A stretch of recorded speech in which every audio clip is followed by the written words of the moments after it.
Jusqu'à 1h du matin. Toi, t'es rentré tard, non? Mais oui.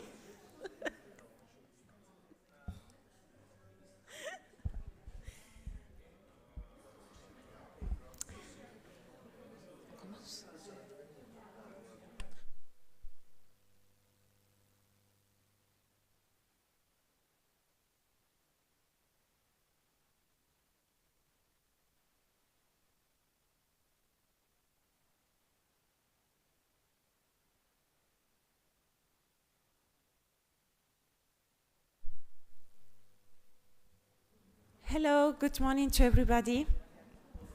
So we are going to resume the conference.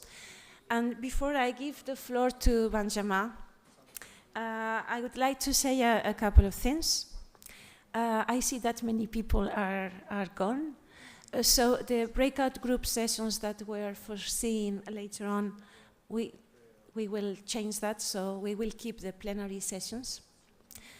So that everybody can give their opinion on the different topics. So this is the first thing. The second thing is that yesterday we were supposed to have the last Water JPI Governing Board meeting. So I'm really looking at the Water JPI members from the funding agencies. I forgot that we were supposed to have a meeting. I was really stressed. And I was tired, so I forgot, no problem. So we will have another meeting, maybe online in a couple of weeks. It will be just for an hour, even less, to talk about the remaining budget. But sorry about that. I'm concluding the coordination in a very nice way, as you can see. So, Benjamin is going to talk about Water4All. Thank you very much, Esther. Thank you all to be there. Maybe I cannot believe you are 70 in the room, but I'm very pleased to be there, very happy to have taken over Ariane for the coordination of Water4All. Thank you very much, Esther. You are doing an incredible job, so I'm very glad to work with you. I will give you some words about some information about Water4All, the activities of Water4All and the planned activities for the future phase. And I also wanted to give you some personal thoughts, maybe more personal thoughts at the very beginning of the presentation, but also at the end of my presentation. So I'm Benjamin Lopez. I'm the coordinator of Water4All.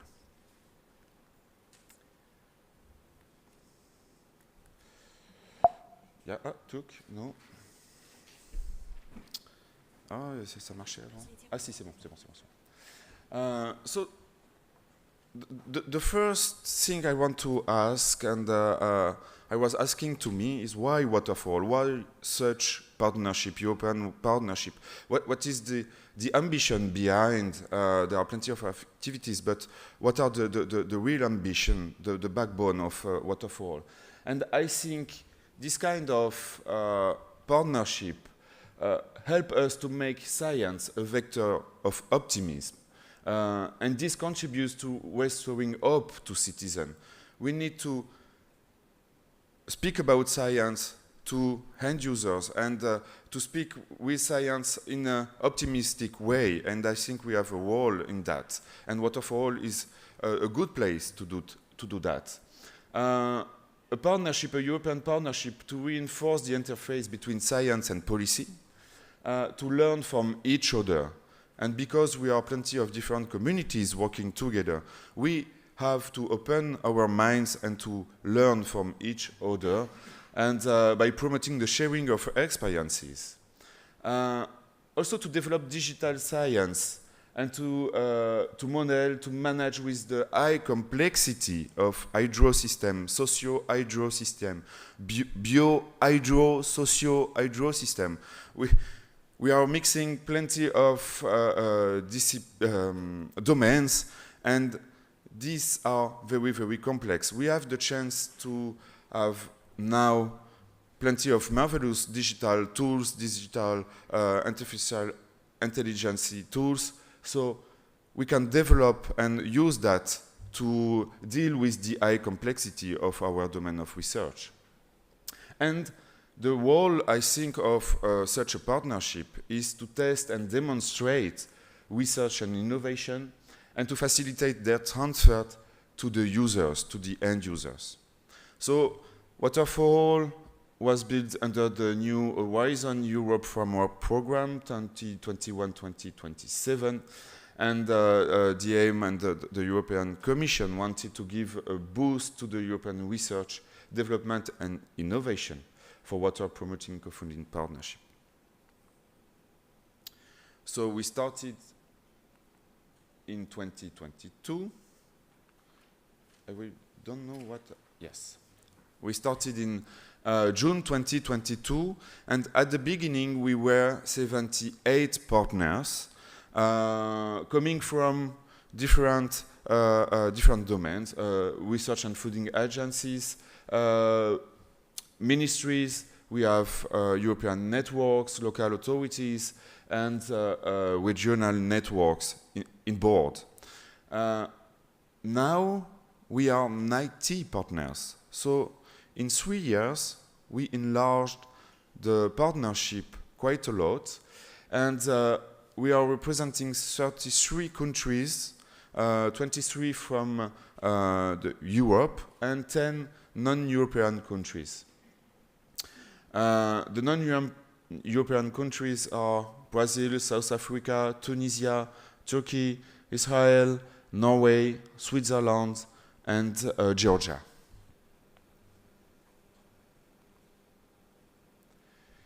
This is the global structure of Water4All partnership. This is important to have in mind that we have different phases, and for each phases we have to submit a work program to the European Commission to gain the contribution, the fundings. The particularity is that these phases, we have 3 phases, they are overlapping over time. So this is quite sometimes complicated to manage. For each phases, phase 1, 2, and 3, we have 2 joint transnational calls. I will give you some words about that after. And now we are here. If I translate that in a continuity in Water4All, I think we had a first phase of structuring the partnership.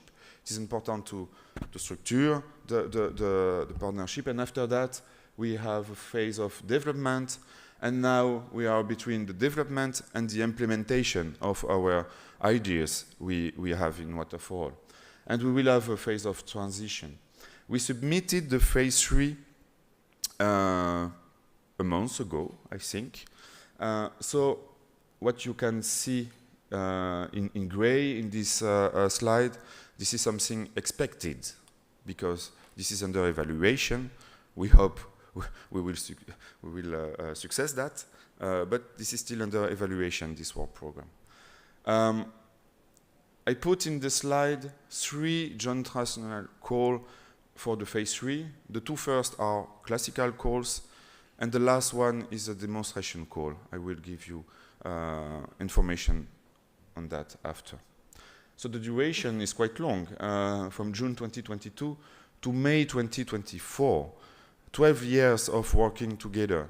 I think this is a chance to have this long time partnership to work together, to develop, to transfer, to make our transition, etc., etc.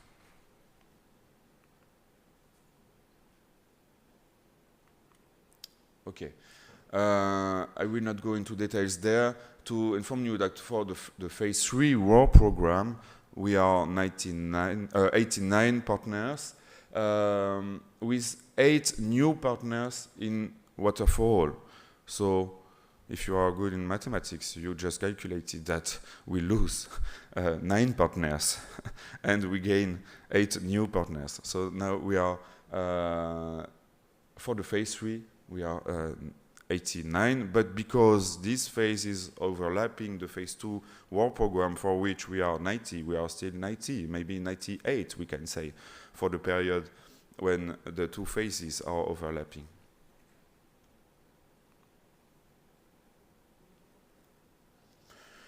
It is a bit long, but okay. An overview of the shape of Water4All. We have, I'm pretty sure you know that, so I don't go into details, but we are 5 main pillars in Water4All. One pillar, joint vision and SRIA, for developing the SRIA, but also for plenty of other very strategic activities, and this is leading by Esther. She's so involved in that, it's so nice. We have a pillar B, in which we are developing the research with our joint transnational goals and other activities linked to these goals and to the funded project. The pillar C, this is the science, policy and user interface. In this pillar, you will find knowledge hubs. We spoke about knowledge hubs during the meeting. You will find the capacity building activities, vocational trainings. And last but not least, in this pillar, we are working to develop a data sharing platform. For me, this is something crucial, and it is so complicated. But we have in Water4All to be able to propose something to standardize the water-related data and to promote the data sharing between the research community first and after with all the end users.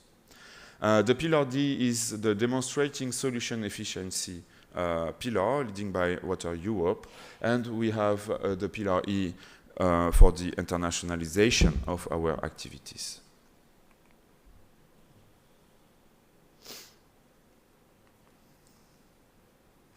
I don't know what I have to... Okay. One word about the SRIA. This is the backbone, the strategic backbone, the scientific topic of Water4All. At the moment, the SRIA is composed with 7 main teams. The 5 first are scientific teams, I can say, and we have also 2 cross-cutting activities. The first teams on our SRIA is on water for circular economy, the second for water for ecosystem and biodiversity. The third teams is on water for the future, sustainable water management. We have the teams on water and health, water infrastructures, and the 2 cross-cutting activities are on international cooperation and also water governance. I'm pretty sure I hope you read this SRIA, and it is in a process of reviewing and updating, and I don't know, Esther, if you presented that yesterday or maybe in the advisory board, but something you have to know is that the new version is expected for April 2026, next year, and I think this will be a very strategic and important document for us, but also for all the communities, scientific communities, and all the stakeholders working on water. So in Water4All, we are developing research by launching some joint transnational calls. This is a recap of what we did with the first calls launching in 2022 on the management of water resources under extreme hydroclimatic events.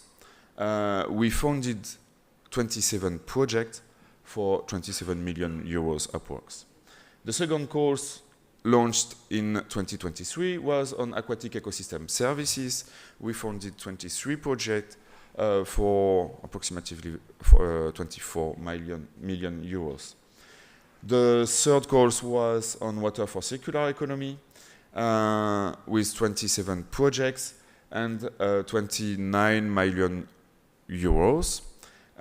and we are in the Water and Health ongoing call. We opened this call last month, and we will close the first step of proposal in November this year.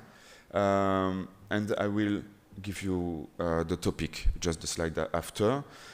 Two things. You can download the booklets for the first joint transnational calls 1 and 2. This is quite good document for you to have an overview of what are the projects we are funding through these calls. 1 page per project with the main objectives, the activities, a summary of the activities.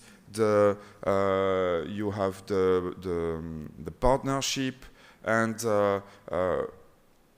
very useful information to have a first overview. And if you want to inform you, and with this booklet you can go further and contact the teams, the research teams, if you are interested with this project.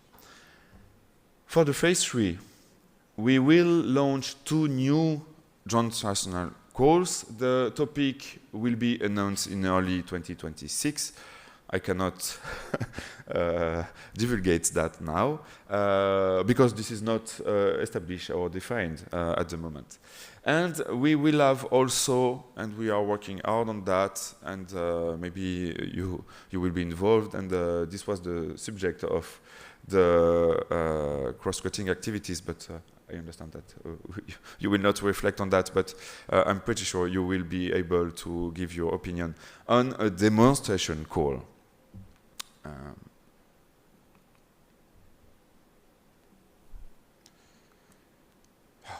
Yes. Some words about the Water and Health call.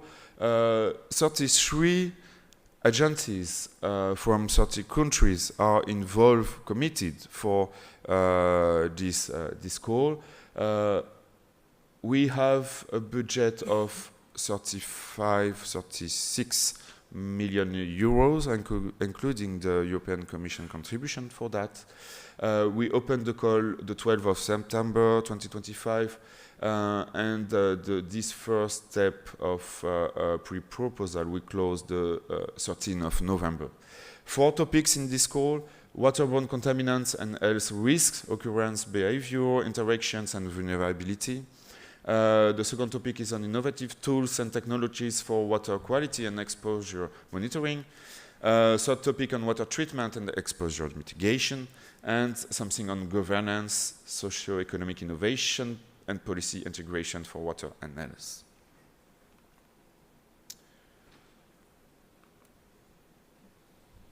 I don't really know what I have to target, no? Come on. Maybe use the keyboard, it's easier. Yes, but the keyboard is there. But you can move it. Thank you. Okay. Yes, perfect. Thank you for that. So we are launching calls in Water4All, but we have plenty of additional activities. And this is quite a particularity of Water4All to have such an amount of additional activities. We are working to engage scientists and the scientific community with our calls, but also with Knowledge Hub. We have a first Knowledge Hub on aquatic ecosystem services. We will have one more on water and health, and we also plan to develop this kind of activities for the phase 3. We also have some action, the thematic annual programming action. The first one is called AquaWise. It's on the wetlands, water and biodiversity. The aim of this kind of action is to cluster national projects, not funded project by Water4All, but national project, but to cluster them around a common domain. And the first one is on wetland. For the phase 3, we aim at developing the Knowledge Hub's activities with one strategic knowledge hubs on floods and drought, because we think it is a very strategic themes we need to address in Water4All. But we also develop a mechanism for all our funded projects to participate in Knowledge Hub. When they are applying for our calls, they have to identify one person referent to participate in the Knowledge Hub. I think this is a really, really good opportunity, and this makes Water4All something really relevant for researchers around Europe, because we provide us an opportunity to work together, to cluster, to change their mind, to be able to transfer their results to end users, to the policymakers, to stakeholders. So this is a great opportunity for researchers to benefit from this support. And I hope you will be able to participate to one or two sessions of co-thinking, co-developing, opening your mind, and this is really, really interesting. We also plan to have a cross-thematic annual programming action to link freshwater and marine water. In the name of Water4All, the sub-name that is from sources to sea, and maybe we miss a little bit the sea. So this is one way to link more the freshwater domain and the marine water domain. So we will have this TAP action in common with Water4All and the Sustainable Blue Economy Partnership, the SBEP partnership. So this will be launched in September 2026, and the specific topics are not specified yet, but you understand the aim is to link the research community working on freshwater and marine water. We are also working more and more for young people, PhD people, master, bachelors, and I'm so convinced that it is crucial if we want to work on the duration for a generation. We have to work with the youngs now, and for that we have the early career researchers mechanisms in our course. We created an MBA program, specific program for PhD students, and we have very interesting action called the 360 water experience tour for bachelor. There is a video. I don't think we have time to look at the video, to watch the videos. Yes, you think we can? Oh, because this is so nice. I will show you the first one. Maybe there. There. You think I can click on? We'll see. And this is like a pause in my presentation.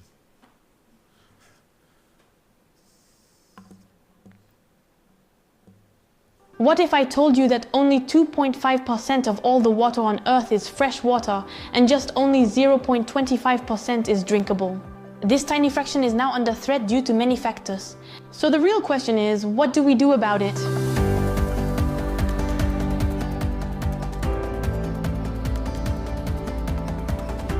Well, that's exactly the question we ask ourselves. Meanwhile, 48 students from across Europe were selected for their motivation and their determination to understand the challenges linked to fresh water. Among them, some will become engineers, scientists, or researchers. All of them are taking part in a program designed to raise awareness about water issues. And this program is organized by Water4All, this time in partnership with Wetsus in the Netherlands. It takes place over 5 sessions in different countries and with various partners, but with a single clear goal: to dive deep into the challenges of water through visits to cutting-edge laboratories, exchanges with experts, and a collective challenge. It's a 5-day tour, 3 of which are devoted to exploring the hidden side of water and its treatment. We discover different aspects and issues related to water, including urban water systems, work together to design concrete solutions against microplastic pollution, And at the end, the students present their projects to a jury and other participants. The program begins on Monday evening with a welcome dinner. We don't know each other yet, our backgrounds and languages are different, but one thing unites us, the will to understand and act. Tuesday morning marks the official start, and there's no time to waste. The program, the partners and Water4All are introduced to the students. Then we visit the WETSUS research laboratories. In the afternoon, we attend presentations on water and begin working on the microplastics challenge, guided by a roadmap. Split into small groups, the students launch their projects.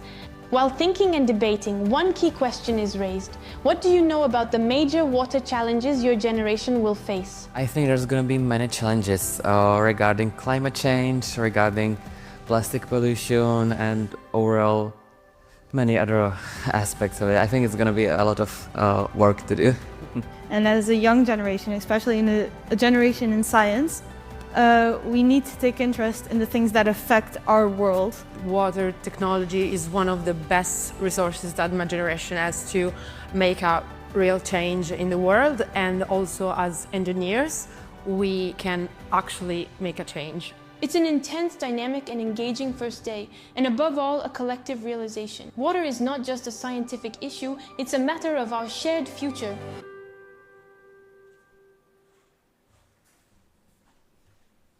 So this is so nice, no? Isn't it? Yeah, really, really nice. And there are two others video like that, and if you want to see, they are very short, 2.5 minutes, and so. But they are our future, and what they say, amazing. they understood everything, I think, no? So this is for me something really, really nice and crucial for Water4All, for us, for the society in general. Maybe like this, yes. So this action are something that make me proud of Water4All, this kind of thing. Oh, wait. Up. Yes. In that sense. We are also working hard and doing actions for policymakers, citizens, authorities, stakeholder engagement, notably with our water-oriented living labs, and we have the atlas of our living labs. You can download this atlas. I think we have 27 or maybe 33, I don't remember how many living labs we are, but the number is rising every month, so it is quite difficult to follow. We have a policy support group and policy forum that is actively working on reinforcing the link between research and policy makers. And in that sense, this is the occasion for me to announce that we published a position paper on the European Water Resilience Strategy. This is something we published maybe last week, so this is really, really new. Esther worked a lot on that paper, and you can download this from our website. The aim of the paper is to explain how Water4All is committed to the main strategic goals of the European Water Resilience Strategy, especially how we are working to restore and protect the water cycle, to develop a water-smart economy, and to guarantee a clean and affordable water for the future. So we explain that in the paper. This is really interesting, not too long, and this will drive numerous activities of Water4All for the next years. We are also working hard internally to better mutualize our activities, our task, our action, our pillar. And we created a new task called Breaking Silos. The aim is to break the silos between pillar and task. The aim is to reinforce the internal communication across pillars and tasks to align research transfer strategy and to avoid duplication. Because we can have duplication inside Water4All, so we need to better communicate inside the partnership. We want to create synergies and to foster a culture of collaboration for a greater coherence and impact of the partnership. We have developed some concrete action in terms of meetings, regular meetings, in terms of deliverables with some very brief but useful recap of cross-mutual action we are doing in Water4All. So we aim at providing that each year in 2-3 pages, but this helps us to work together. We are also working to increase our international visibility with an international strategy developed during the first year of Water4All.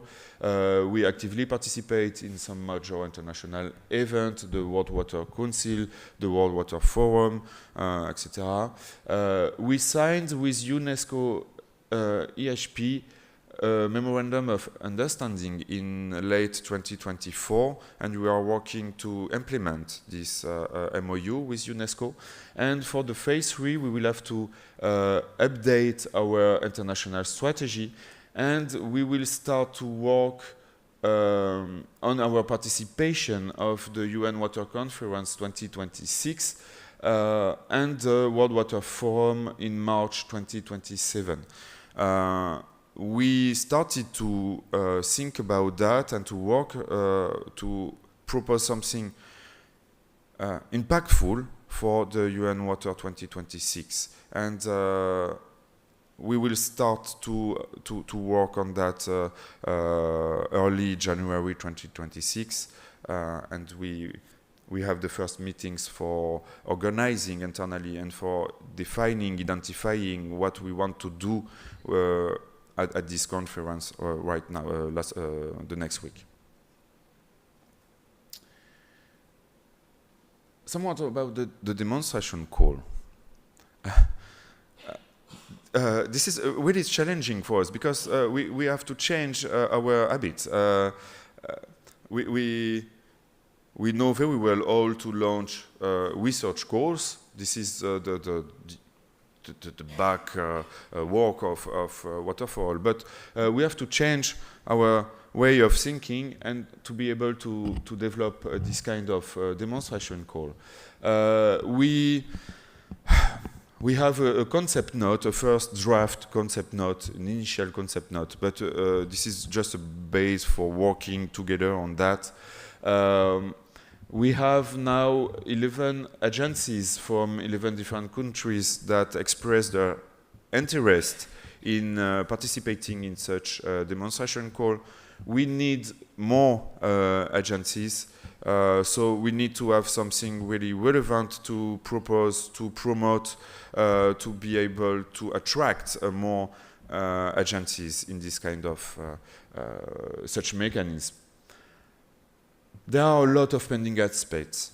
The funding mechanism, what are the TRL we want to achieve, the ambition, the scoping, the expected outcomes. So plenty of things that remain to discuss. But I think this can be a unique opportunity to transfer the results of our funded projects, because we are funding many projects.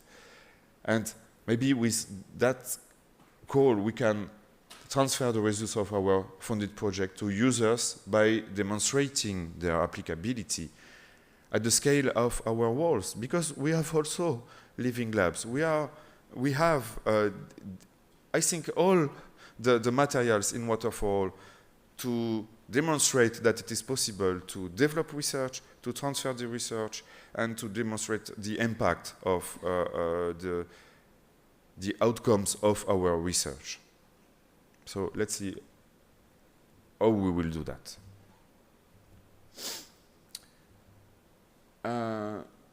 Yes, we are not alone at the European level. There are plenty of other partnerships And we have some exchanges group to discuss with them. We discuss a lot about administrative and financial burden. Maybe too much, sadly, you know. But this is something really, really heavy in this partnership. But we can also, we should discuss thematics with some of them, with Biodiversa Plus, with Prima, with Sustainable Blue Economy Partnership. I think we have some common thematic, or not too far thematic, to discuss with. And something, I don't go into details, but this is a good example of the power of this partnerships group at the European level, because the European Commission required the partnership to develop their phasing out strategy. This is essential, and we all agree that we have to think about our exit strategy, our future, what we want to keep, what we want to do better in terms of partnership structure. So this is essential to think about that. But the timeline we have imposed by the European Commission is totally crazy, because they provided guidelines in July 2025, and they asked us to provide our first draft in December 2025 of the same year. How to do that in 5 months with the holidays included in the period? So we decided to create a joint partnership exchange group dedicated to this question, and we are discussing together how to do, and we agreed that it is really essential to think about the exit strategy, but we can ask European Commission to have some more clarity, maybe to delay the deadlines, etc., etc. And we are doing that together with, I mentioned there some of the partnerships that are included in this group, and we are actively working on that. This is for the administrative part, but we also have to develop some exit scenarios. And I think what you said yesterday, your experience as a Water JPI partnership, is something really, really useful for us to develop the exit strategy. We have to develop based on your experience, the experience of the partnership, and maybe to catch other Felix thinking about what we want for the future, and how to keep such European research water partnership alive in the future. So, as a recap, and this is our timeline, our next step for the coming months is we will have to work on the phasing out strategy. We are starting data collection for our KPIs, and this is something quite heavy to do, quite time consuming. We have to update our SRIA. We think about organizing our 2026 Public Water4All Conference, and we need to start now to work on that. We have preliminary ideas for that. We will continue to discuss on the during the governing board to prepare this conference, and we have in mind that we need to prepare our participation to the UN Water Conference. So we will certainly make a link between this Water4All Public Conference and the UN Water Conference. Maybe we will use that to prepare something for the UN Water Conference. And this is the last point I put in the slide for the year 2026. And this is quite a good timeline, I think. So, more personal feelings and more personal thinkings, things. My first impression after 7 years, 7 months. Oh, you know. Okay, yeah, I can retire. 7 months as a Water4All coordinator. It was like my first month was like a baptism of fire, because my first activity in Water4All was the financial task force. Oh, when you don't know the mechanism, the partnership, and you just begin with the question how to solve our financial issue in Water4All. It was something, oh yes, very challenging for me. But maybe this is the best way to discover the partnership less glamorous side.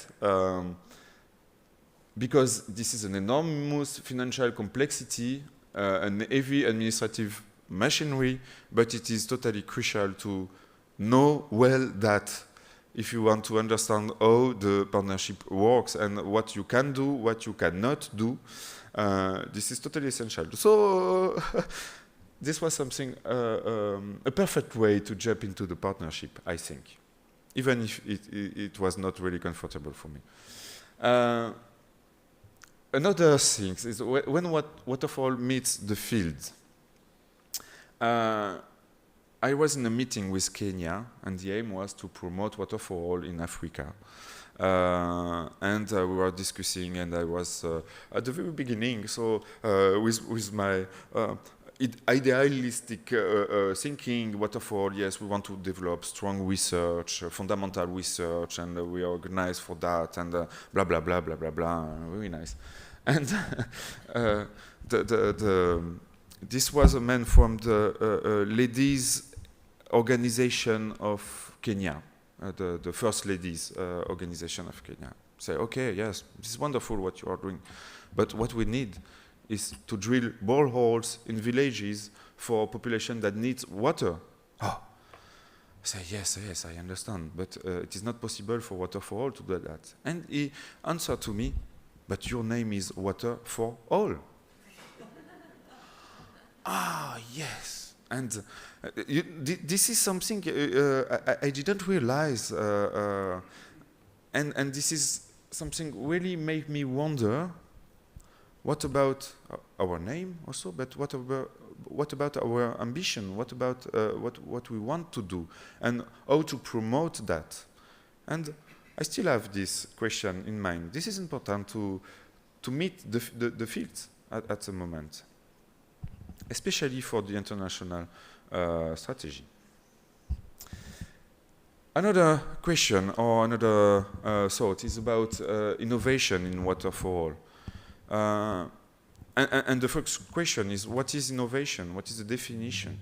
Have we got the same definition in Water4All between partners? I'm sure we don't have the same definition. And are we really organized to do innovation in Water4All? Are we structured to do that? I have some doubt.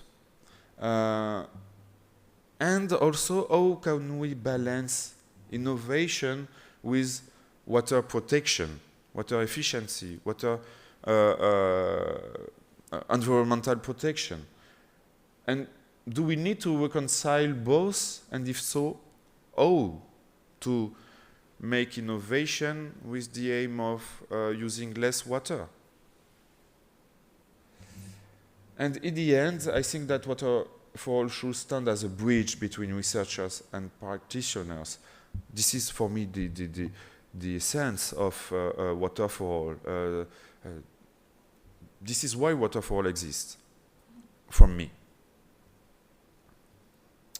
So, my last slide. My personal roadmap as a Water4All coordinator. To reinforce the core of Water4All.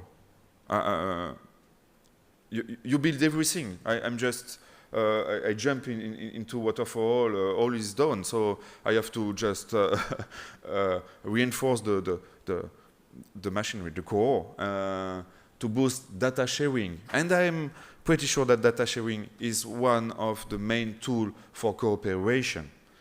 If people are discussing how to share their data, they cooperate, they start to cooperate.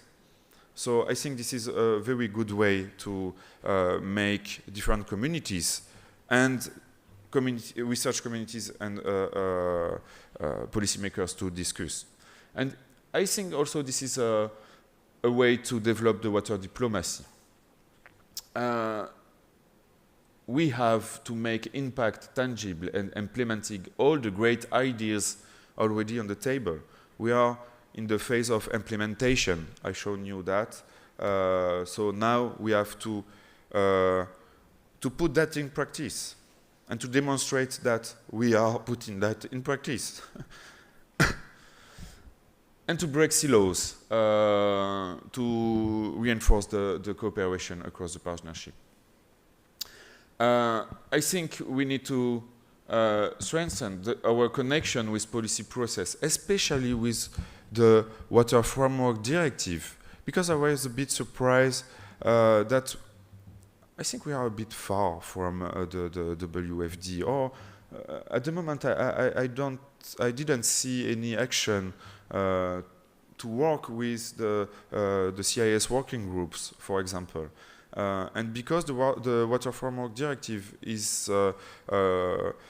not too far to the end of that, I think we have to do something to act, to promote our ideas for the future of the Water Framework Directive. So I think we really have something to do that there.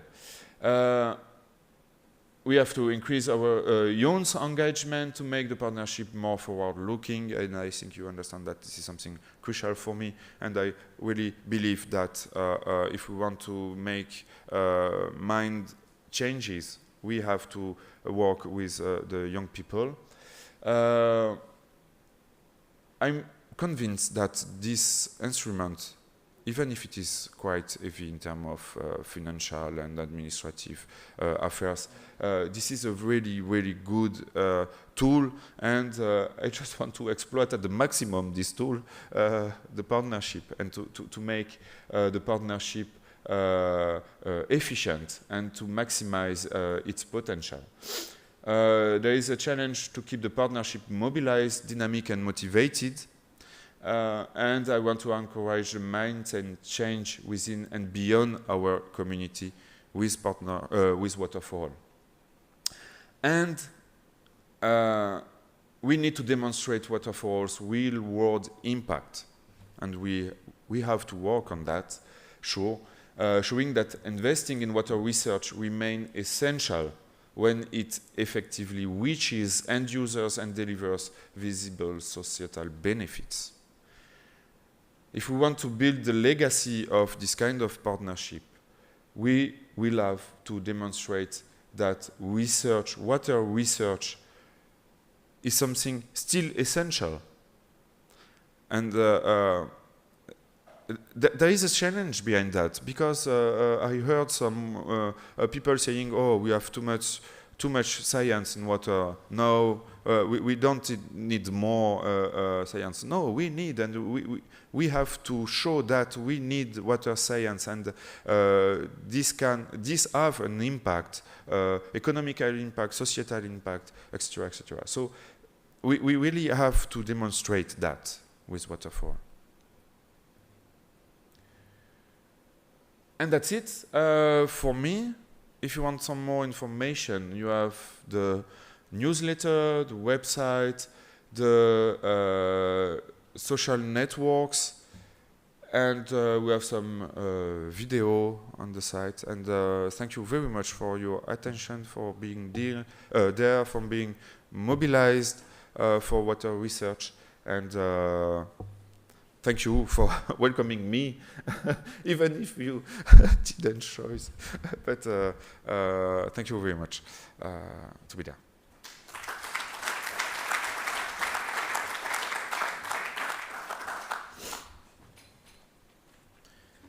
I don't know if there is some question time or remarks or.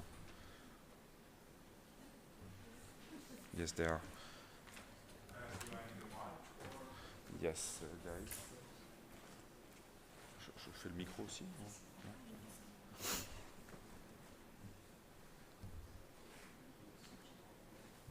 So thank you for your presentation. Can you Yeah. can hear me right? Yeah, I mean, you mentioned a few times about making use of the results, this innovation part, and I sensed that something which you mentioned about is pillar 4D on the demonstration activities. Are these firmly set? And I also noticed the connection to Water Europe and the vaults. What are the interaction and dependencies on these organizations? Could you comment on that? But in general, I do appreciate what you're saying, and I think the ambition is very nice. But from time to time, the important work we do on the very low TRL level from a researcher, I'm a researcher, in time and place, they are in a position that they can actually be made add values, and then we need to have instruments to connect for instruments that can leverage the work to practical use, and I think that is what I'm essentially what I'm saying. So can you give your thoughts on this and what you are doing in that respect? Thank you. Thank you very much for comment and question. Water Europe is leading the Pillar D, so Water Europe is a full partner of Water4All. He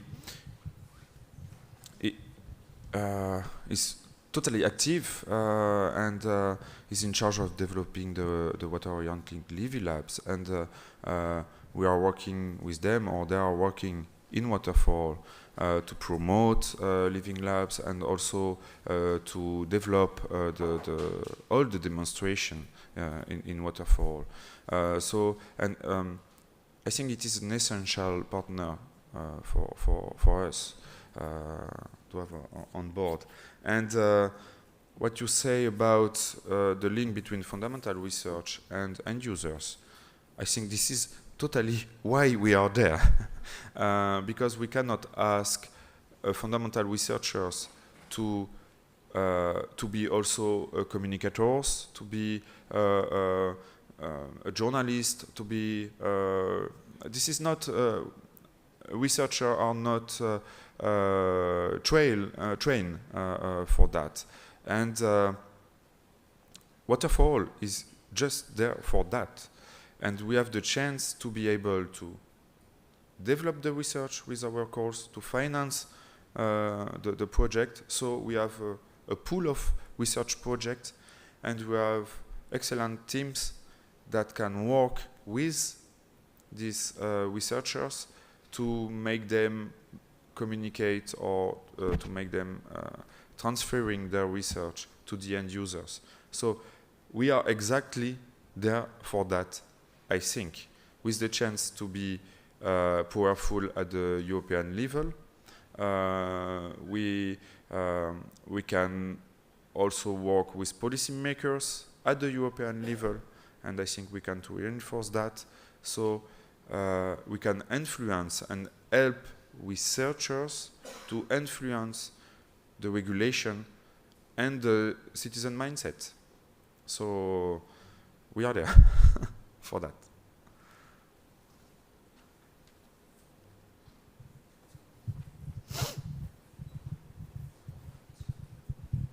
2 minutes. Yeah. Thank you for your presentation.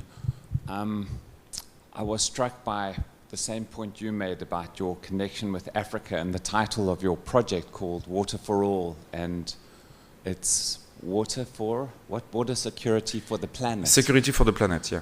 And I would like to offer a slight critique on that. Your focus is extremely Eurocentric, which is absolutely fine. This is Europe, and I get that. But you could include African partners in other ways. So I saw your 360 program is exclusively for European students. So it would be really interesting if you could open that up to a couple of African or other partner countries for those students to also participate. And the reason I thought of that, I went on a summer school in Jülich, at Forschungszentrum Jülich, 20 years ago. And here I am advocating for Europe in Africa at the same time as advocating for Africa in Europe. And I think that link to Africa can really be powerful if you can get it to young people at the right stage. If that's possible, I would really recommend that. I think there's a unique opportunity to incorporate it and truly make it water for all as opposed to water for Europe, which is what I believe in both at the same time. But thank you, but I thought maybe that's a possibility to just present, because I think you picked up on it as well.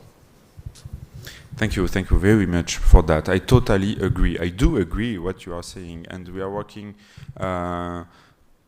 with the capacity building teams on what it is possible to do with other countries from Africa, yes, but all over the world, to foster exchanges between young people, but also to train the trainers and to share experiences. But because I'm pretty sure we have plenty of things to learn from them too.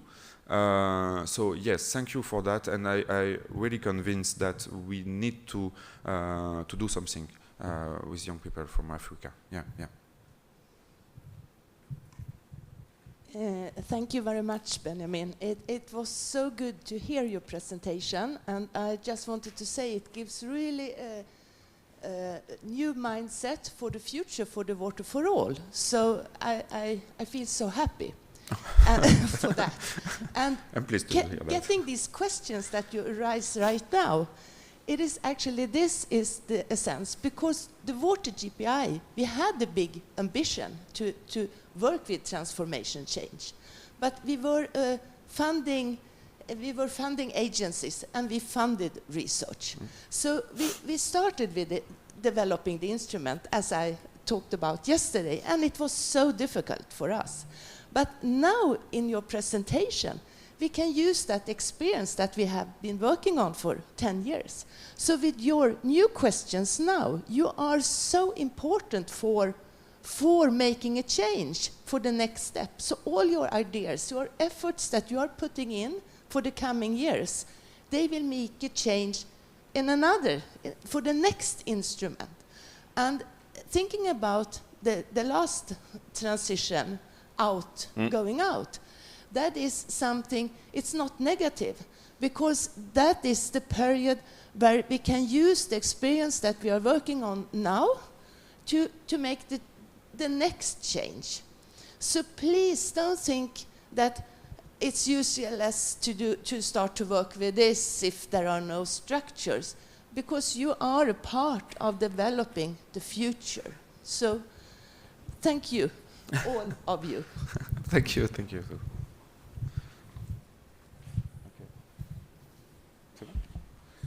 Okay, thank you very much. Unfortunately, I don't. We have time for one question or one comment. Okay. Yeah, the last. It is not related to the last one, but I think I need to say this because I'm sitting in the board of the Swedish Development Agency for promoting higher education in developing countries, including Africa, of course. And we have developed since 1961 a sandwich model, which I can share the experience from that. And the great strength of that program is that it has had a huge impact in these countries, that most of the people spending half of the time in European laboratories, they return by contract to the home countries, and more than 95% are still active. We have former members being the former president of Mauritius, the former vice president of Kenya, and also the World Bank in Africa, so the African Bank. So that model is something, of course, which you cannot completely support, but the part on water is so important for these countries. So I can share our experience and also communicate some important content from our experience. It's a 60 years legacy, and it works quite fine. It's fantastic, actually. Okay, thank you in advance for that, for sharing this experience. Yeah, it will be useful for us. Unfortunately, I will have to leave because my plane will not wait for me. So Bye-bye. See you soon. And enjoy your end-of meeting. And enjoy. See you. Bye.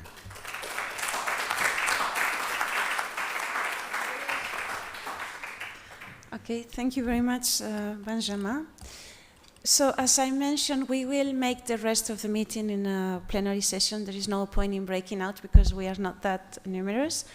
We're going to change a little bit, Miguel Angel, if it's okay for you, the order of the agenda, because I know Katy has to go as well. So now what I propose until 11,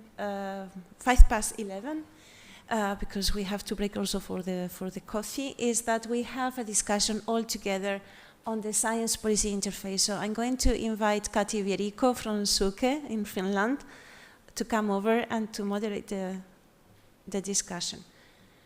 I have included a few questions, but obviously Kati or all the others do not hesitate to propose other questions.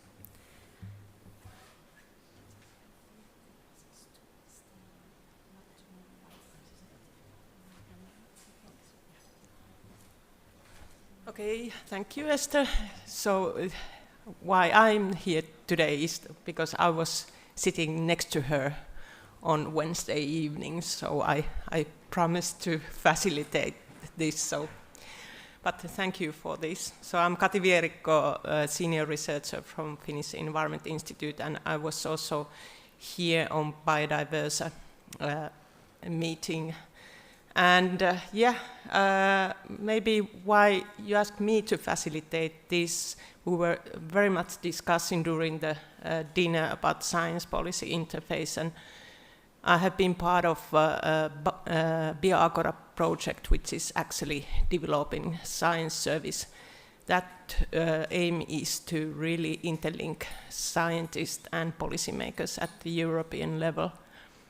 And within that project and through my own works, I have been very much considering how we can make effective science policy interface. And that's why we discuss about with you today.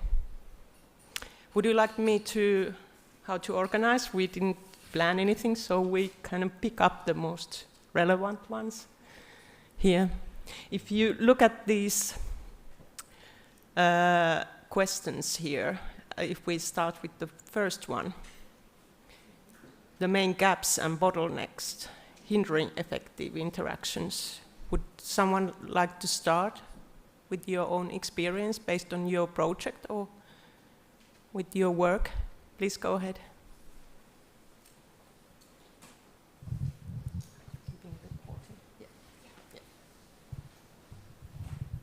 Yes, I can start because I had some responsibilities about this science policy interfacing. We started with this theme in a working group inside the Water Framework Directive with the French colleague of Onema at the time. Just because we recognize that the Water Framework Directive working groups, that is really a large structure with a lot of working group on different teams, wasn't able to have a clear vision about I think you have to keep it very close, unfortunately. Clear ideas how to ask to the researchers. And often this working group, that was a mix among institutional representatives from the ministries. So with, I can say, bureaucratic asset, often not supported by technicians for the sectors, and mainly not supported by research people and entities. And this was really a main gap, and we were able to influence the program and at the time the Blueprint initiative, trying to give themes for working, for reviewing also the framework directive. But passed a lot of years, and now we are at the same level. So in the environmental context, they weren't able to revise the directive. They added other directives not well integrated in the framework. For example, the drinking directive and the wastewater directive at the urban level. Very recently, this directive were revised and in some way gathering in the framework directive. But at policy level, there is the need to reshape, to integrate better, and to give more clear indication to the operational people till the regional level, because now in Europe they are the managers of the monitoring of the all the action necessary to implement physically, operatively the directive. But again, we weren't able to have a close relationship with the groups of the Water Framework Directive. And as reported yesterday, the final words were taken from the synthesis of the state of the environment in Europe that was produced recently by the EA, by the European Agency. And again, Europe is suffering with water stress. 1/3 of the land is suffering from water scarcity. But for example, I was one last coordinator of the water scarcity working group in the directive. And the matter was enough research, how to cope, how to have new models for prediction of the drought. And we had to discover some modeling from Australia and from United States. But again and again, no good implementing action and no possibility for the researcher to pass the knowledge that anyway was developed in Europe to these policy actors. So I think we have to to continue, because the state of art is this, and so we have to interact with these groups. I think that finally this framework directive will be revised, and Water4All had to take a role asking to the research director of the Commission to work together with the environmental direction and to interact with the WISE. Benjamin was said we have to take care of that, and yesterday I asked it because all at the regional level and at municipality level, as Malaga managers of water said yesterday, we have a new system, all is in informatic way, so very easily, all without any barrier no more.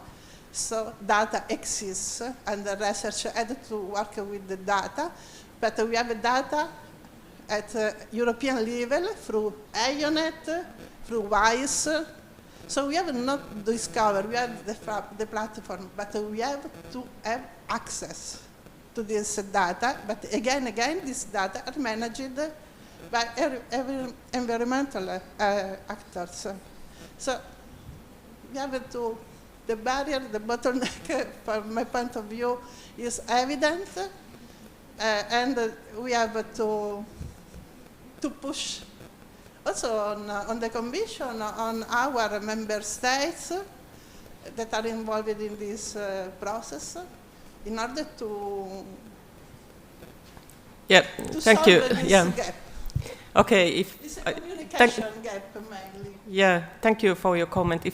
If I followed, you want also policymakers do it a bit better, and maybe it's not just question of then asking our contribution, but really starting to do more closer work together.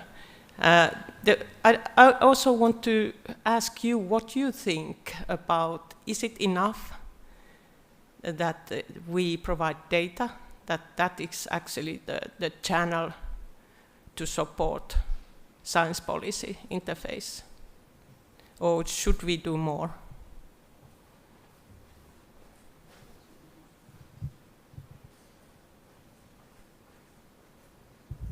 Thank you.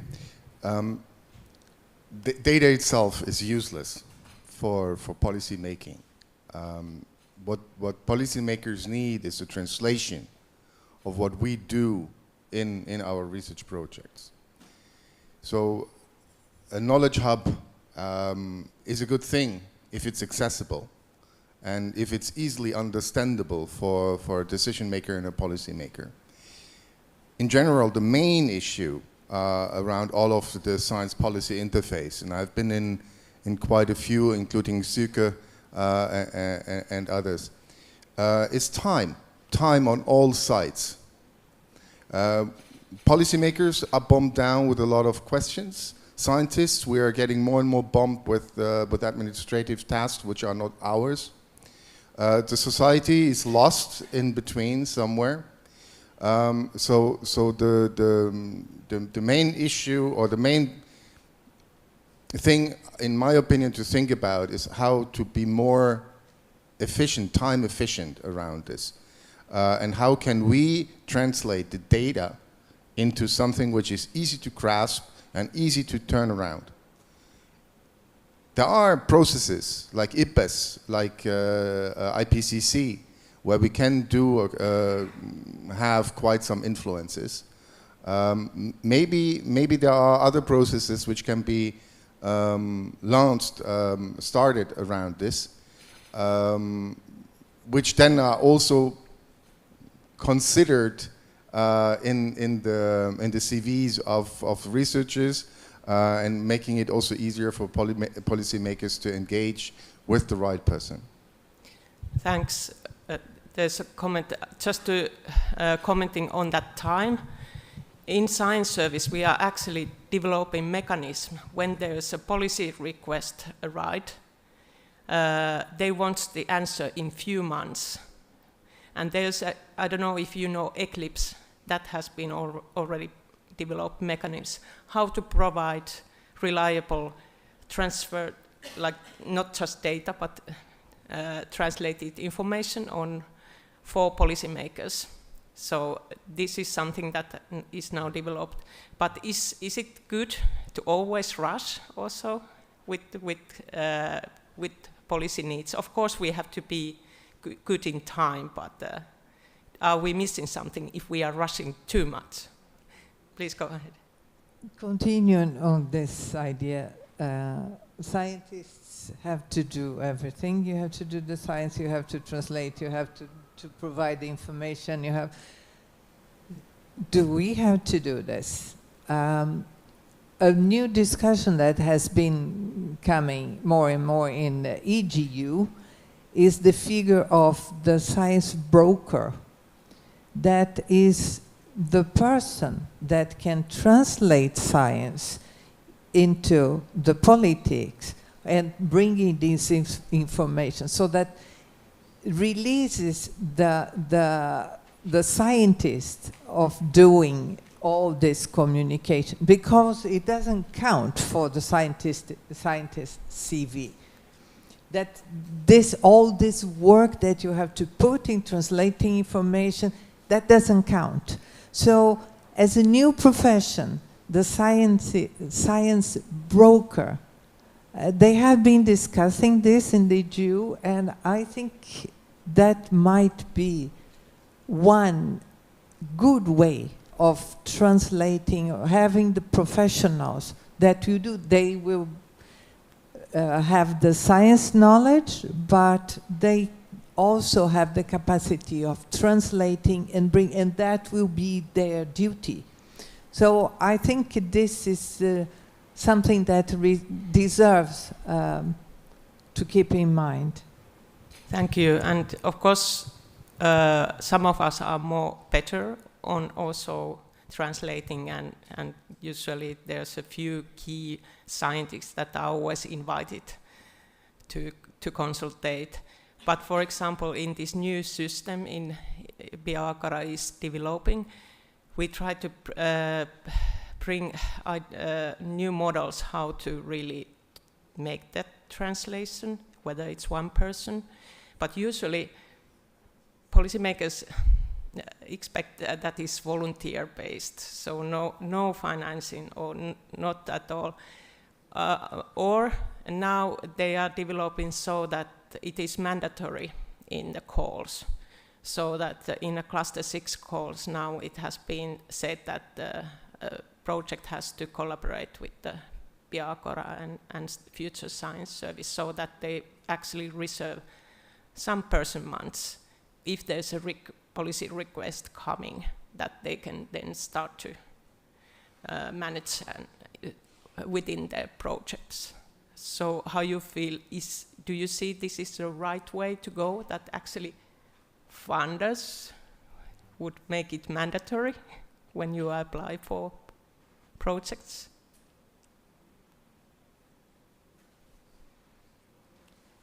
I know that biodiversity and Water4All has these knowledge hubs now, but I guess it's still voluntary based, and you invite researchers to join, right?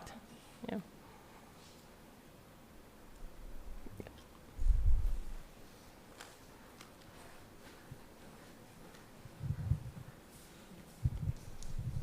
I feel like we're solving the wrong problem. The problem is scientific illiteracy at policy level, for me, and my perception of what we're trying to do here. And the policy makers are reflective of our society. They're the people we vote in.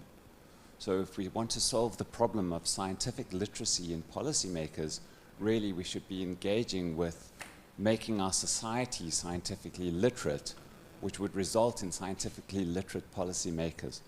So it's a snake eating its tail. You've got to start at some point. But I think in the same way that we're obliged to take 2 languages to the final years of school, most of us, I think, we should also be obliged to have scientific literacy to the end of school, so that when you go beyond school, you are scientifically literate and you can understand what's going on in a scientific paper. I teach students who have, unfortunately, science only to grade 10 in some of my university classes at 4th year. It's really difficult to translate scientific concepts to a student population without any science knowledge, and that results in a scientifically illiterate population, which results in scientifically illiterate policymakers. I'm not sure translating science to policy helps. We need to get our younger people scientifically literate, but maybe it's both and. We have to broker the science communication for now, but maybe we should also be trying to influence all of our education systems to make sure that our entire population is scientifically literate. You know, dialogues on vaccine efficacy should not happen in the 21st century. That's a result of a scientifically illiterate population. It's an opinion, but maybe it can feed into your dialogue. I think excellent idea, at least to also teach critical thinking, and as there's a lot of information available, and yeah. Yeah. Sorry, Greg. I'm not sure that I completely agree, because we cannot put everything on the back of a researcher.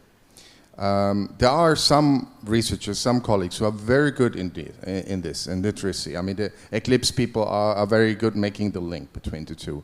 I've worked with them for a long time. A researcher cannot do everything. He cannot do excellent research and be excellent in in politics and in literacy of politics. It's not possible. And in addition, it doesn't solve the problem of time. We have a time problem. If I have an easy week, it's already 50 hours. So I cannot do yet more. So I would expect, and Biodiversity does it very well, and Water JPI has also done quite some good work, that these partnerships step in. Yes, I can sacrifice 1-2 person month in a project, but then not to directly necessarily interact with policymakers, but in interacting with the partnership which has financed my project, which then continues delivering our results to the right people in the right way. Because it's there where we have this, the policy literacy available. And that's where we can reduce the issue of time, the lack of policy literacy, because it's not something which you can do easily. There are people who are learning this and only doing this and still have some issues. And just knowing a little bit about it is not helpful neither. So I think the partnerships there are asked to help and facilitate. Thanks. Here's Osako. Okay, sorry. Okay, I'm so much with you. You know, from the very beginning, like the first mention of the time restriction on all sides, I think this is the bottleneck. This is really critical thing. And the education is very important, but the thing is also we scientists and maybe even the PhD students, then we are also illiterate, you know, in direction how to actually effectively address the policymakers. We don't, I don't know if you have it at your like PhD programs, we do not have much of it, and how to actually really interact in some effective way. And I think this really could be, you know, part of, you know, this like MBA programs, educational programs. We could then, you know, even if there was a webinar or something, you know, in this developed, I would be very happy to share with all our students, you know, because like the policymakers, my experience from national Czech Republic, they don't want any big data or unless they really ask for, you know, some monitoring stuff. They want very simple, clear messages, then more clear numbers, you know, this is safe, this is dangerous. They really want the science translated. They don't have time and they don't have interest to read any papers. They really want clear messages. So policy briefs, that's again my experience, it works. I think a lot of things that that now happened with the updates of some of the pollution legislation like Urban Water Directive or Wastewater Directive and like new chemicals being put on the list and stuff, it really, you know, comes from long time science actually. How they selected these, that's a question. But so there is, you know, it's really slow process, but I'm sure that some policy briefs or some previous European project that we were involved, they did play a role in that. But the policy briefs, I don't think the papers or the, you know, like, of course some data, but their data are in the policy briefs. So that is effective. And for the education, I wish I had some, like, first time, and also I had education, you know, how to really work with the, but I am illiterate, you know, like, or to a big extent, yeah.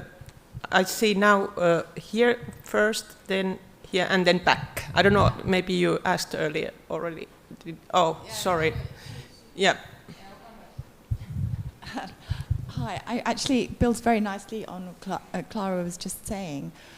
It sounds like Water4All has both a responsibility and a need to collect the results of the projects that are happening. And if the scientists themselves are not able to translate that into a policy brief that is usable by both Water4All and by our interface with the European Commission in terms of developing new standards and regulations, then maybe we have a role to, as Water4All, to support projects. But I think it doesn't need to be a sacrifice, as you say, you know, in terms of a project. It should be built in at the beginning that there is some person months there to be trained or to be able to have that opportunity to translate the work. Because if the work isn't translated into a simple policy brief, it's lost. And it sits on the shelf in a detailed scientific document. And however much you may not like doing policy briefs, somebody has to get that information out to the public in a way that is understandable. So I can see, listening to this, that Water4All maybe has a responsibility to try and make that happen somehow. I'm not sure what the best way is, but maybe working with the projects themselves in the later stages or at some relevant point to try and help extract that information in the right way. Because I've seen some awful policy briefs and it's not helpful if they're not written well and clearly so that science can really be represented in a way that is useful and also correct. That's the other problem, is that sometimes it gets translated and watered down to the point where you're losing some of the main scientific points. So it's really a skill, and I don't think the real scientists don't necessarily have the skill, and the people at the other end don't have the skill to understand what's been written. So we possibly have to do something in that area. Sorry, now first to the back. Well, thank you very much. So that's why I'm also coming in front. You don't need to hear and see me from the back. So I'm Thomas Struck. I was the coordinator of the Aquatic Pollutants Transnet project. And I'm very glad for this discussion, this controversial discussion you have here, because this is exactly at the spot and at the point what we were aiming for in the networking and transfer project in aquatic pollutants. Because in addition to what you said, I fully agree. So only 50 hours a week. Tell me how you do that. And we have to see, I very much like this programmatic approach that Water4All is taking, because with this we are addressing societal and economical important water topics in a broad way, so that we can create a high awareness on the topic in a broadness of different projects that see a problem from different angles for different users and different needs. This is much, much stronger than just on national level one project that deals with an issue. But the problem that we still have, and I think this is also the core of the discussion here, is, well, the individual project, even if you have, let's say, kind of a science policy interface communication expert in your project, he can always only communicate on this very tiny small part of the individual project if you have someone like this at all in your project.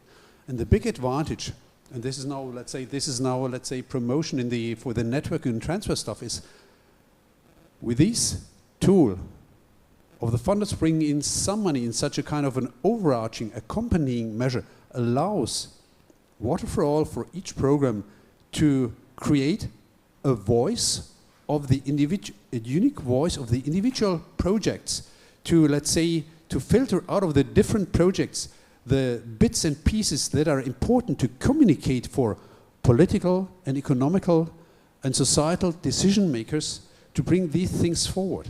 And the additional advantage then is, it's not only the voice of an individual project, and well, at the end of the day, it's much, much clearer, it's the voice of a whole funding program, and that's even then always seeing also in the light of the Water4All partnership.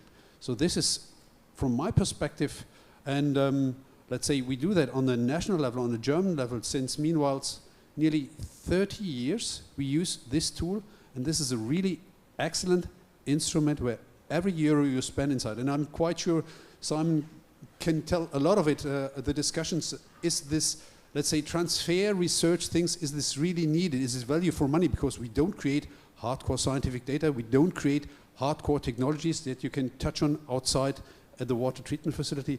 But at the end of the day, it's the must that we need to overcome the non-technical communicative barriers to really get impact with all the things that we create in the Water4All projects, let's say in all of the programmatic research where Water4All is standing for. Thank you. Well, it was a little bit longer, but I think it was important to bring that in the point here. Thank you. Thank you. Here, yeah. let's go in right order. Good morning. Just to share an idea, I think that Water4All, not thinking about a specific project or even a specific call, Water4All should be able, in my opinion, to synthesize the scientific evidence generated by the different projects, the different initiatives, the different actions, not only on a simple policy brief document or several policy brief documents, because they will arrive to a shelf and that's it. But I think that we could work hand in hand or closer to science advisory councils, agencies. Many countries do have those councils. We have in Spain. It's recently, we have it. I think it was created 2 years ago, the National Office for Science Advisory, directly to the policymakers, to the government. Why don't having connection to those councils?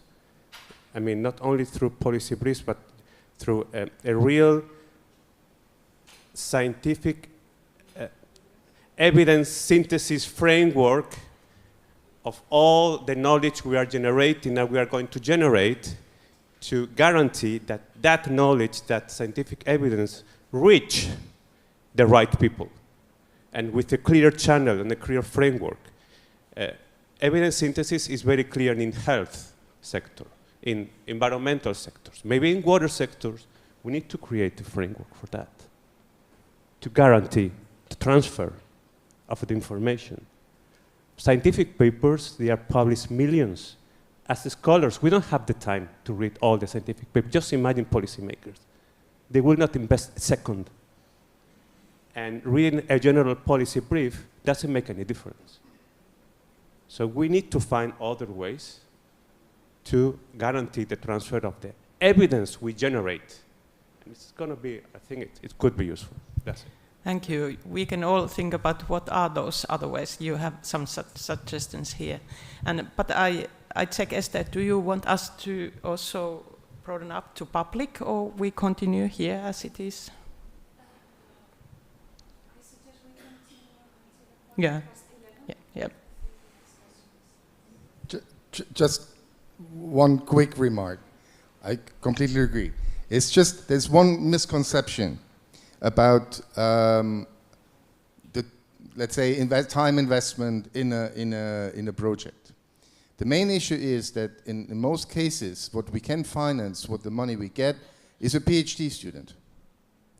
So the PhD student will never be able to do any real policy. He will do the science which is behind. It's always up to the PI, to the senior researcher, to make that link.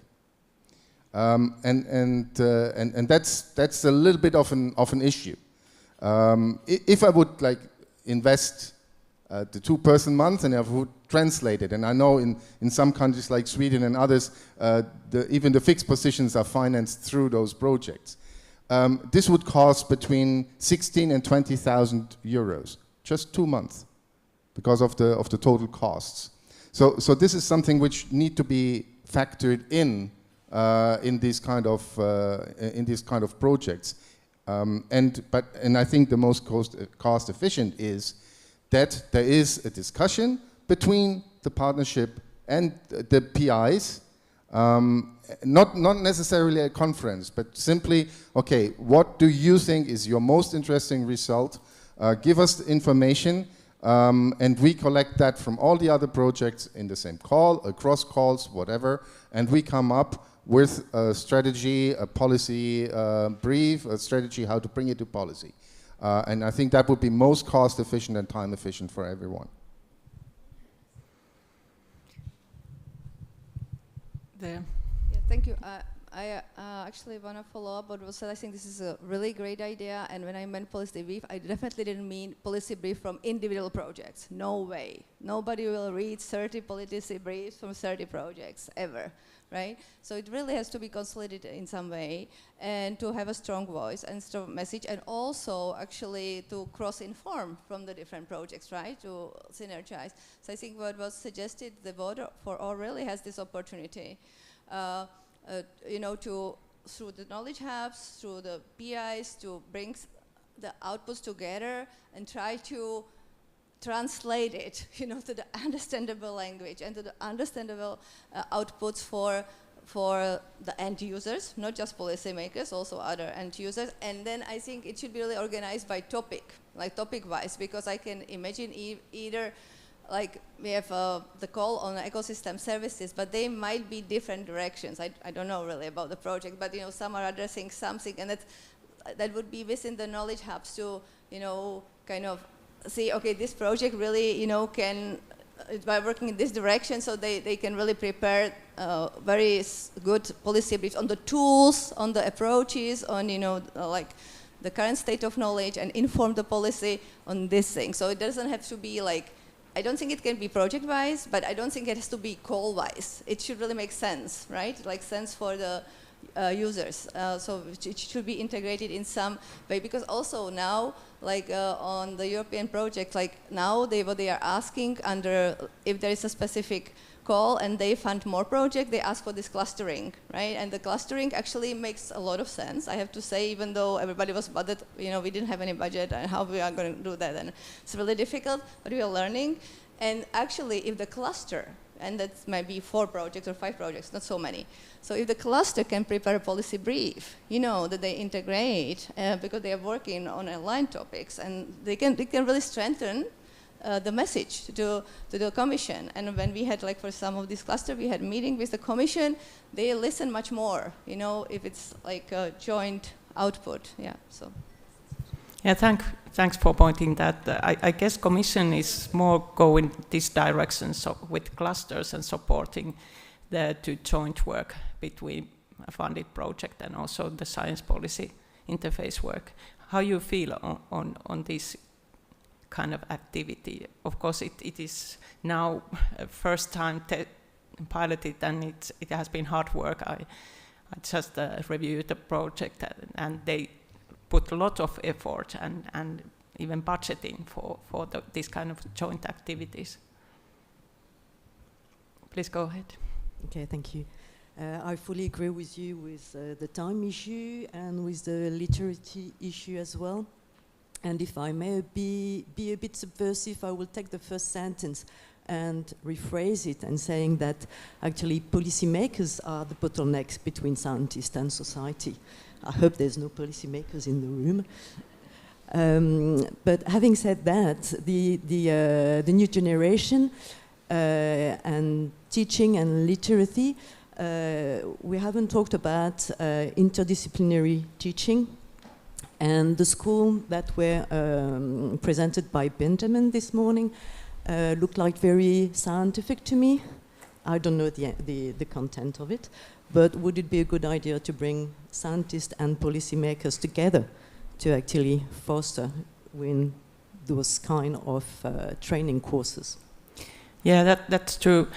There are a lot of organized, but policymakers seems to be always very busy. But we, especially in Biakara, we try to find those young policymakers together with young scientists. I think those are the kind of key and our future hopes that we bring them together. But always it's question of time. If it's more than 2 days, it's impossible, and for the Commission they have to know a year ahead if they are aiming to some more long distance or travel. But at the national or local level, that is much easier to organize.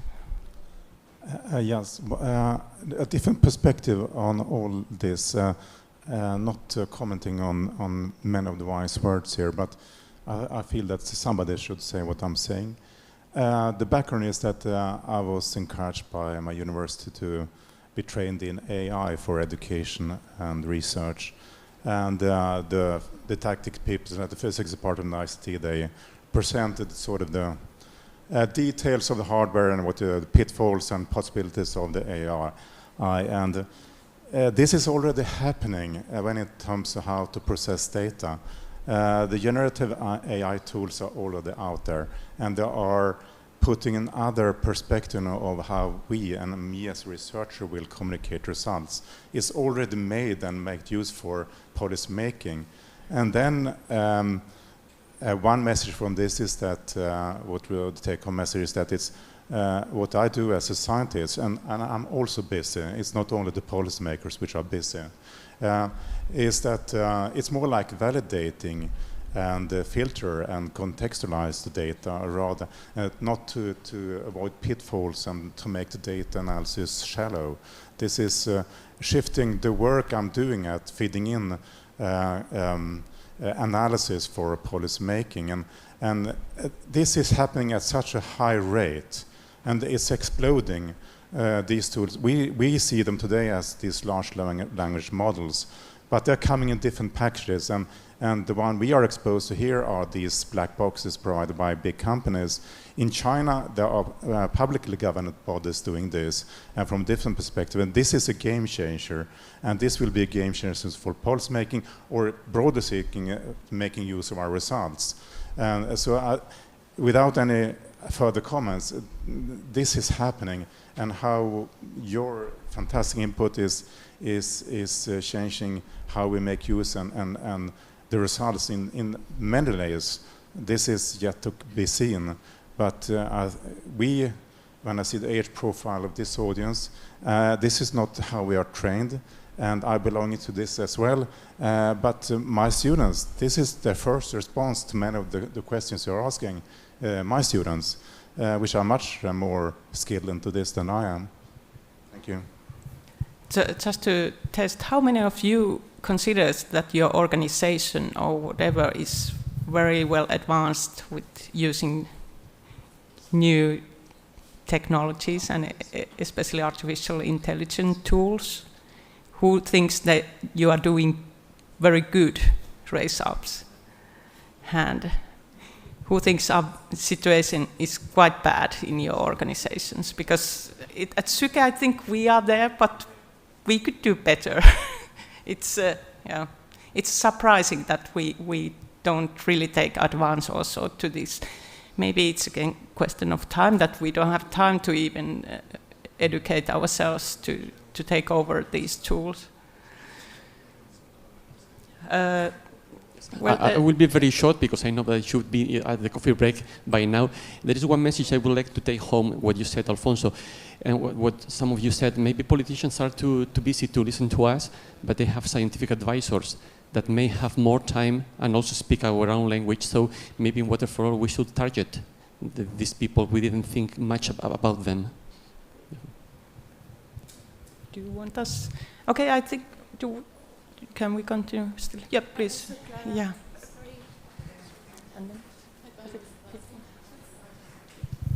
This is so great. Like, AI is so important, and that's the future, and it's a really game changer. And the thing is, like, we should take as much advantage, even with our little knowledge, as we can. And yeah, we're also discussing a lot, actually, how we're gonna teach, right? How we're gonna train the next generation.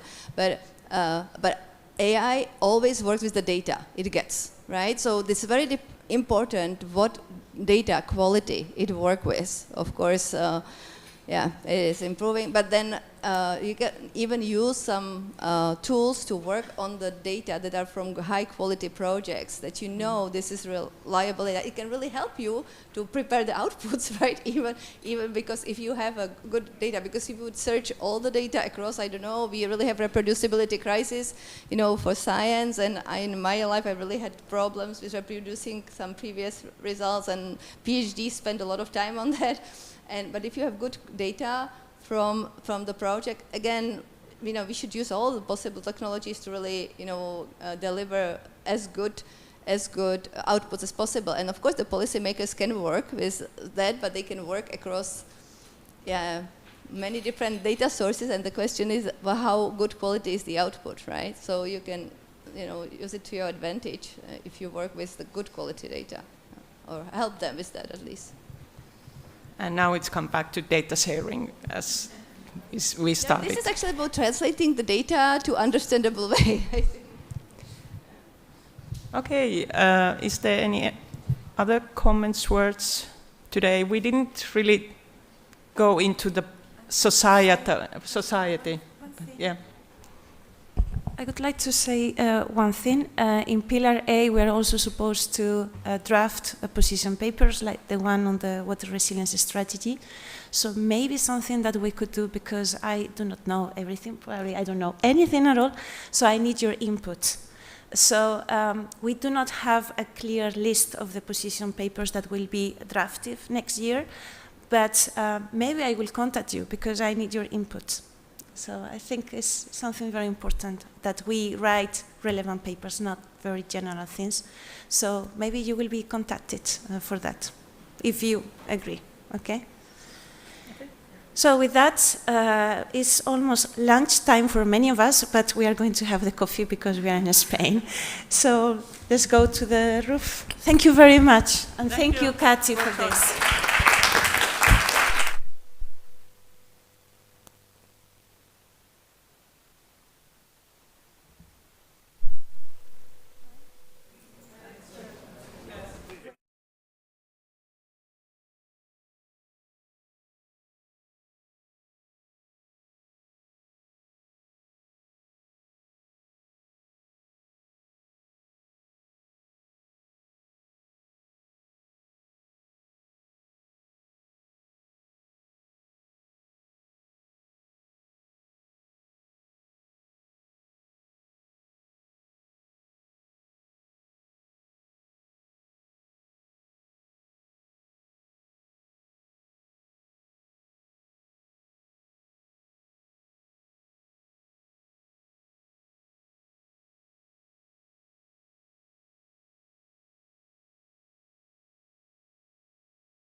Okay. So let's resume the meeting.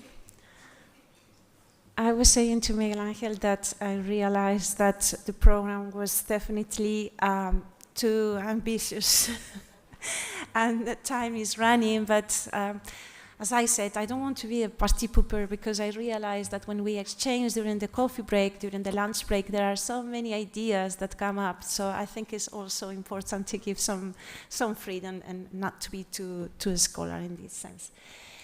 So another change in the agenda because Gaetano Casale has to take a flight quite early. So I invite now Gaetano to moderate the discussion on international cooperation. And because there is still another discussion afterwards on the demonstration, I think we will have, you have to leave at 12:30? Okay, 12:35, will that work for you? Okay. So 37 minutes for the international cooperation. For the camera, you have to stay here. I have to stay here, okay, great. Thank you very much, Esther, for asking me to moderate this session. Maybe I hope I can have 2 minutes if you allow me to introduce myself and my organization so that you can understand better why I'm standing before you and moderating this session. I'm the head of the liaison office at the IHE Delft Institute for Water Education. Our institute is an academic institution that has as a main mission capacity development. We like to use this word, not building, but development, especially targeting the global south. Under the umbrella of capacity development, we have education, research, and institutional strengthening. And our target group are students from the global south. We are very proud to have an alumni community of around 25,000 water professionals operating in ministries, universities, research organizations in the global south. If you visit those ministries, probably you will meet some of our alumni. The peculiarity of IHE Delft is that we are an academic institution as well as a UNESCO Category 2 center. So we have the UNESCO mandate, and we also have as a long-term goal the SDG 6. Which is, of course, also under the umbrella of Water4All, very important. And maybe, as a last point, just to highlight, it's probably a bit underrated, but SDG 6 has a so-called means of implementation target that include capacity building. They mention it like this, and that's target 6A. And we should not forget that, and we should also not forget that we are getting close to the 2030 year. It's around the corner, and we should also think as a community on how to advocate that our next, the post-2030 SDG will need to have a water target, because we take it for granted, but it's not to be taken for granted. So that's a message I would like to leave as a last point. From a logistic point of view, Veronique agreed to have a 5 minutes wrap up. So I would like, Esther, you to stop me 5 minutes before the end of my time so that we can give the floor to Veronique. Thank you for that, Veronique. And I'm going to start with some of the question. A very broad one is what should be the strategic actions and activities in Water4All in support of international cooperation. And I would suggest we lump that question with the second one, because what is the general strategy of international cooperation, and under that umbrella, what should be the target regions, because it was also one of my questions, by the way, when Veronique was presenting. So who can I give the floor to?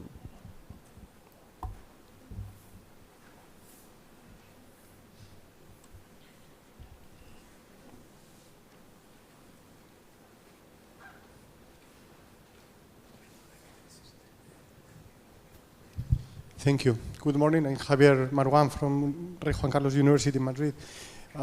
To me, there is a bit confusing, and I connect with the discussion in the previous discussion. international cooperation related to, especially to Africa, Asia, and so on. Because when you think on international cooperation, sometimes you are thinking on cooperation for development. And I think that most of people here are thinking on international cooperation between universities or researchers or so on, not always on development. And that is confusing too with the water for all the planet and so on in the connection. So my question is, are we talking about international cooperation for development, or are we talking about international cooperation on research? Because it's confusing. I think that yeah, I would like to open the floor because I think that's an important one, because this is of course a research and innovation sort of agenda. And very often it's actually also what IHE Delft does, just to build a bridge also with the audience. We start from the problems there, which are typically development cooperation problems, to develop research that address this problem. But I would like to open the floor for any remark on the question that the gentleman just raised. I can say, as Water JPI, we passed our international cooperation strategy to Water4All, but focusing on the geographical areas, we were not thinking only to international cooperation for development, but also the cooperation with countries useful to take information. Yes, it was more easy to contact countries that wanted to understand how at European level we were approaching the water issues. So you see Brazil and Tunisia, we had partners inside Water JPI more for countries that wanted to understand better how we were approaching the issue. But it was not our intention. We had contacts with India, with China, with the SAM, so little sectorial, because China only, we were able to participate to common workshops on the use of water in agriculture. India, we were able to work together to sharing knowledge about water at the level of urban areas. So more focusing on specific issues and not able to have a strategy, common strategies and common possibility to work with the funding. One constraint is the ability of Europe to make agreement with the countries in order to use in some way the funding, and so to have these countries in the and partners from these countries participating as partner in the joint calls with the research entities from Europe.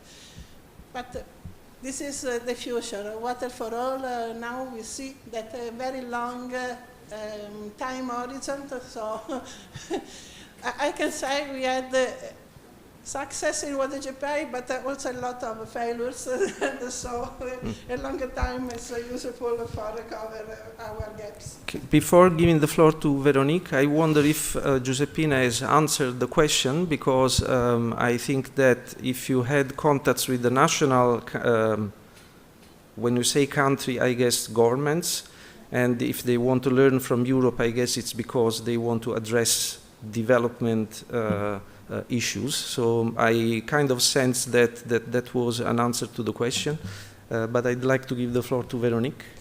Yeah, thank you very much for this question. Like you said, in Water JPI, when we did the strategy, we were only funding agencies, and we welcomed other funding agencies to join us to fund, co-fund their countries, like Craig, you were not funded by the Water JPI, you were funded by your government, Water Research Council, in South Africa. So this is what it was. So it was not to give money to develop something there. So, and I think in Water4All, because funding agencies are around the table, they don't have any mechanisms to fund another country, even another European country. I mean, ANO cannot fund Italy, cannot fund Belgium.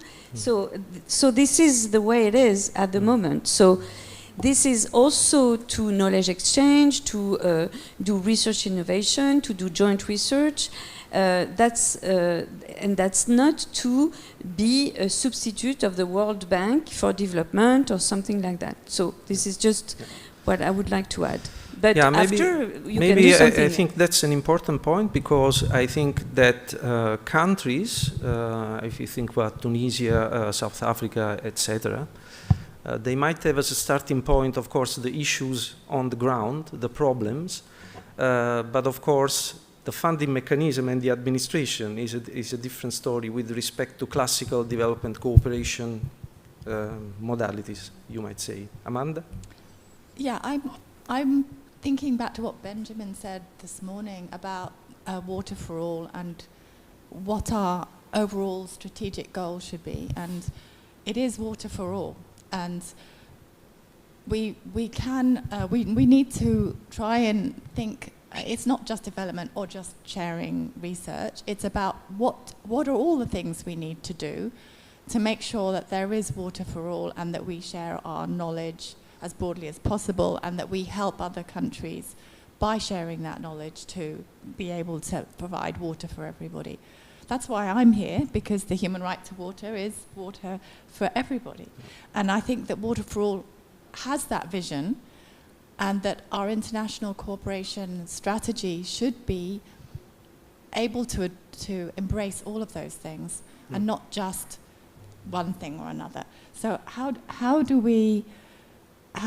and what are the range of things, I think? It's not just capacity development, it's not just helping different countries to be involved in Water4All.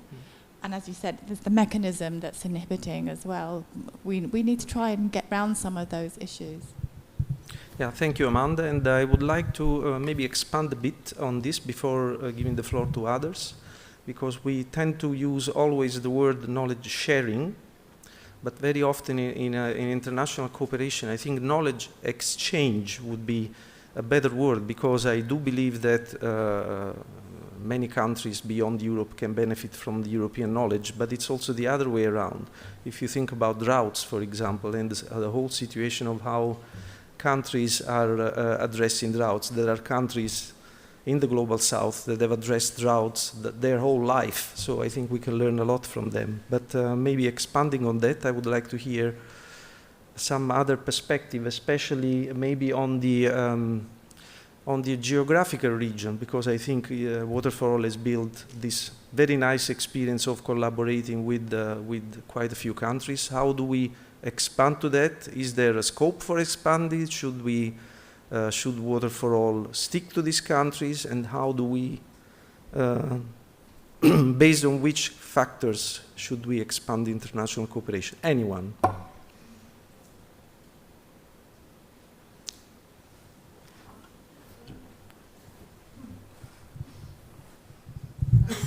I have this opportunity to share some because not only I, in the Water JPI context, we worked, and Maurice Hérault was working with me also, and other French people on the program realized through PRIMA, so more dedicated to the Mediterranean area. Was asked to me, in particular, to show why we need for a program focused on a specific geographical area when we were working on Water JPI. But I remember to them that Water JPI, as yesterday said, is an acronym but Water JPI was the JPI on water challenges on a changing world. I don't know if we were too much visionary at the beginning. I was one of the responsible with Rick and people that yesterday was here to write the vision document, the first vision document, and working on this, we also tried to summarize with these words. So, approach the problem at global level. And probably this is again a gap, so not focusing only on the European, but European activities inside what was happening at global level.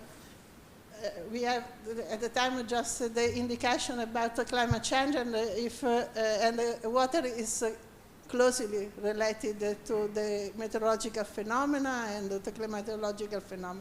So it's important to understand our problems, what arise from. Now I see that there is this need to recover more the approach with the bigger basins, like Mediterranean area, so the Danube area, and we tried to have more contact because these phenomena are different also at the European level, considering the geographical areas. And so we had to understand, and as first we were talking about the science policy interfacing, the needs also at the policy level are different in these areas.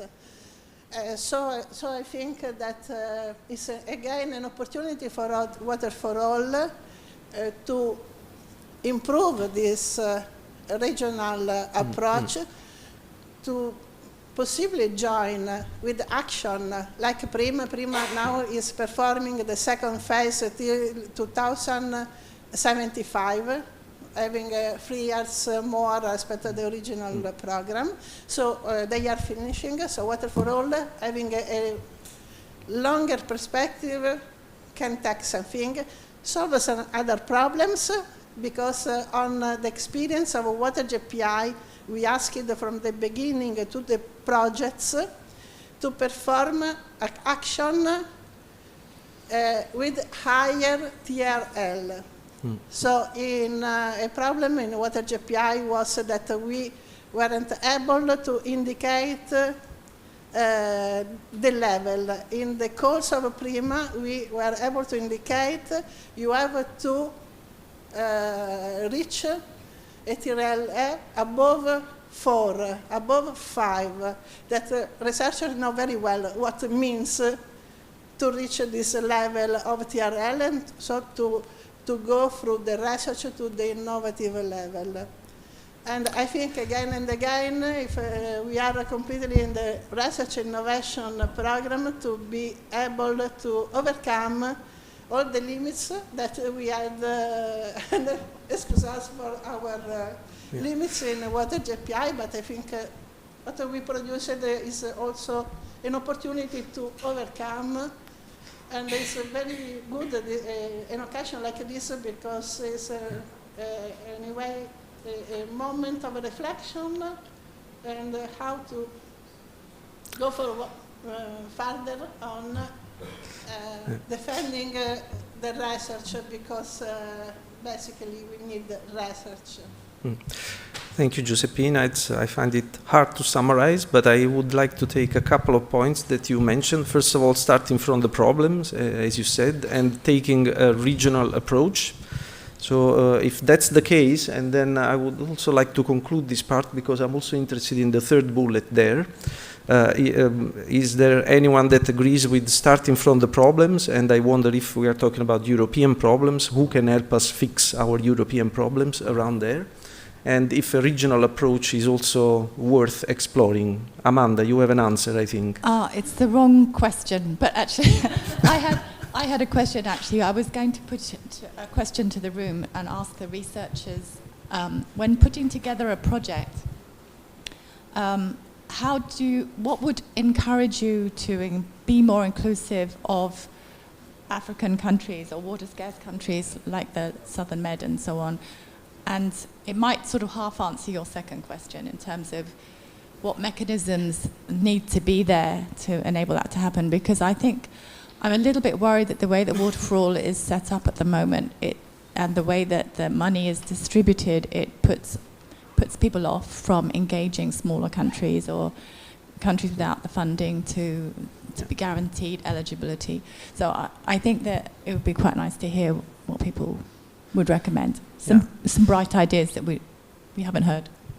That's a very good question, because it brings us to the third point, and please intervene for any point. I think we can be flexible on that, because on the third bullet, I would like to share as a sort of icebreaker for this kind of question, the experience that I think was quite interesting of the Ministry of Infrastructure of the Netherlands in the twinning exercise, because they wanted to collaborate with China on the shallow lake water quality problem. So it's a very specific topic, and they had a twinning between the IJsselmeer, you know, the big lake that they blocked with the dike.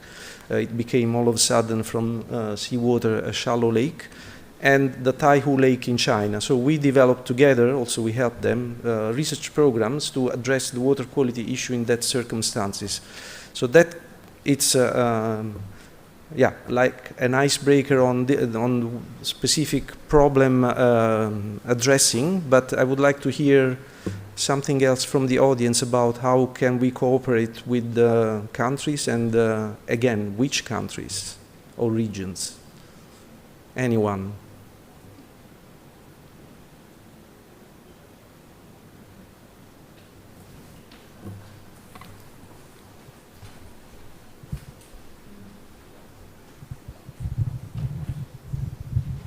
I'm not sure that a top-down approach works here, because each researcher has its own network with the different countries, regions. So I would you can prioritize, you can maybe force a little, but overall that will maybe not get you what you are expecting to get. I think leaving the flexibility and the liberty to the researchers would be the best thing. In addition, we have the same problem everywhere. It doesn't matter where you go. We always have issues with water, and it will only get worse.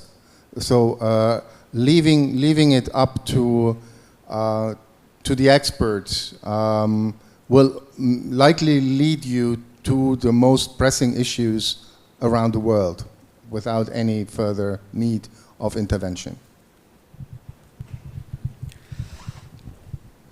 So can I translate this intervention in, and then I give the floor to you, and then there is another gentleman there, that we need to be flexible in identifying and cautious with identifying specific regions, but we have to remain open to listening what the demands are. Please, you have the floor. Yeah, like in the current funding scheme, if I understand, the limitation is really that it's coming from the different countries, and we could see in the presentations that actually in many of the calls in JPI, even various European countries did not put any money, to even for their own like European experts to come to these networks and participate, and so that is, and I know like in our country and other countries they give very, very little money actually.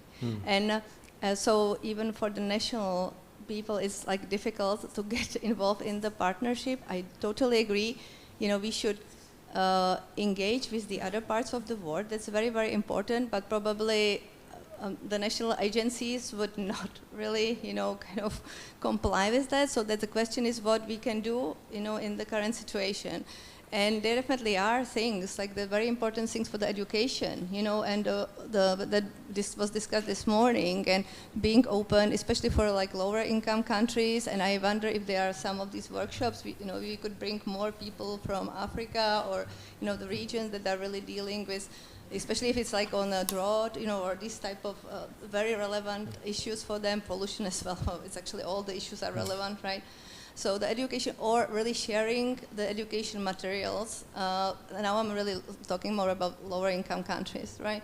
So this can be at least something that could be really shared with not like so much additional cost. And also, like next year, you're talking about conference. The conference for Water4All, probably we discussed it should be joined, or it makes a lot of sense to actually join it with some really major venue. There'll be a lot of people from different countries, but again, I wonder if there might be even in discussion with that, or maybe there are some platforms to really bring more people from, again, lower income countries for the exchanges, because that can also start some collaboration and help, because that's what was said, the European partners that really might have research in some of these countries, or they might have partners and they cannot be directly funded, but the collaboration, or like some even demonstrations, or some of the activities can be done in these countries, or they can be through maybe the national funding, if there is enough. I know it's different in different countries, so if there is enough to, and then I don't know if it's possible, like for some other countries to actually ask if there is some program that would be aligned, because if they put money in, they could kind of go like side by side. But I don't know if this is an option, or it was tried before, right? And it didn't work. I don't know for the different type of countries. And I really like what was said before, like for sharing the know-how. Of course, it's about Water4All, but also about the democracy principles for the country. When we support. That's an aspect that would be nice to consider when we prioritizing. Thank you very much. Before giving the floor to the gentleman, I wonder if we have just introduced the elephant in the room, but probably Veronique would like to comment on that. Please, you have the floor. Yeah, let's see. Well, first of all, just want to kind of echo what you said about the twinning. We have similar experience with good experiences of twinning. That was between the north and the south of Europe, but still Sweden and Spain working on the same problems from their different, or from our different perspectives, and coming out quite well, I would say. And then I would just like to vote for this with mobility schemes, which I think is an important mechanism that we also have had good experiences of, both receiving people at us and sending our staff out for weeks or months. I think it's an important and good way to really spend some time together, and maybe to make this mobility a bit flexible or relaxed. And often it's restricted, maybe to universities or academics, or it might be quite tightly, let's say, it's not very flexible, but it's limited to make it a bit broader, and also mobility between, going to different organizations, or you just make mobility a bit more flexible in terms of where you can go and who can participate. And quickly to follow up, did you have any specific target countries in these mobility schemes, or was it open? Yeah, no, I don't think we have had any, well, Africa has been pretty much in, but also Asia. And I don't know, I don't want to point out any geographical region really, but there are problems all over the place. And I think it's more a question of topic that was mentioned before, or problem. Maybe to rather, but of course there are worse problems in some places for sure. But maybe I'm more thinking in terms of the different problems we have and the different topics, and maybe rather than regions. So topics based, and Veronique wanted to address the national funding schemes, I believe.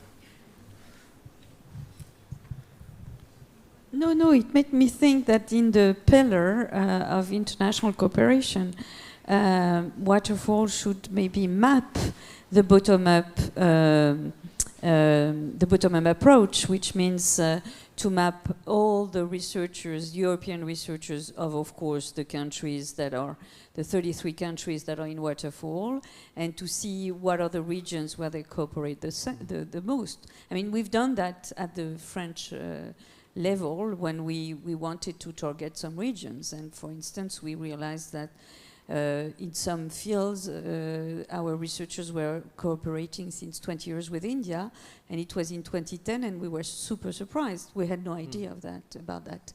So that's a very valid point to take, maybe for Water4All to map those. Yeah. So Water4All people, we have a suggestion to map how Europe is cooperating and take it from there. I guess it makes perfect sense. But then I guess you also have to check whether these cooperations also bring national funding mechanism, because I didn't get an answer on that, Veronique.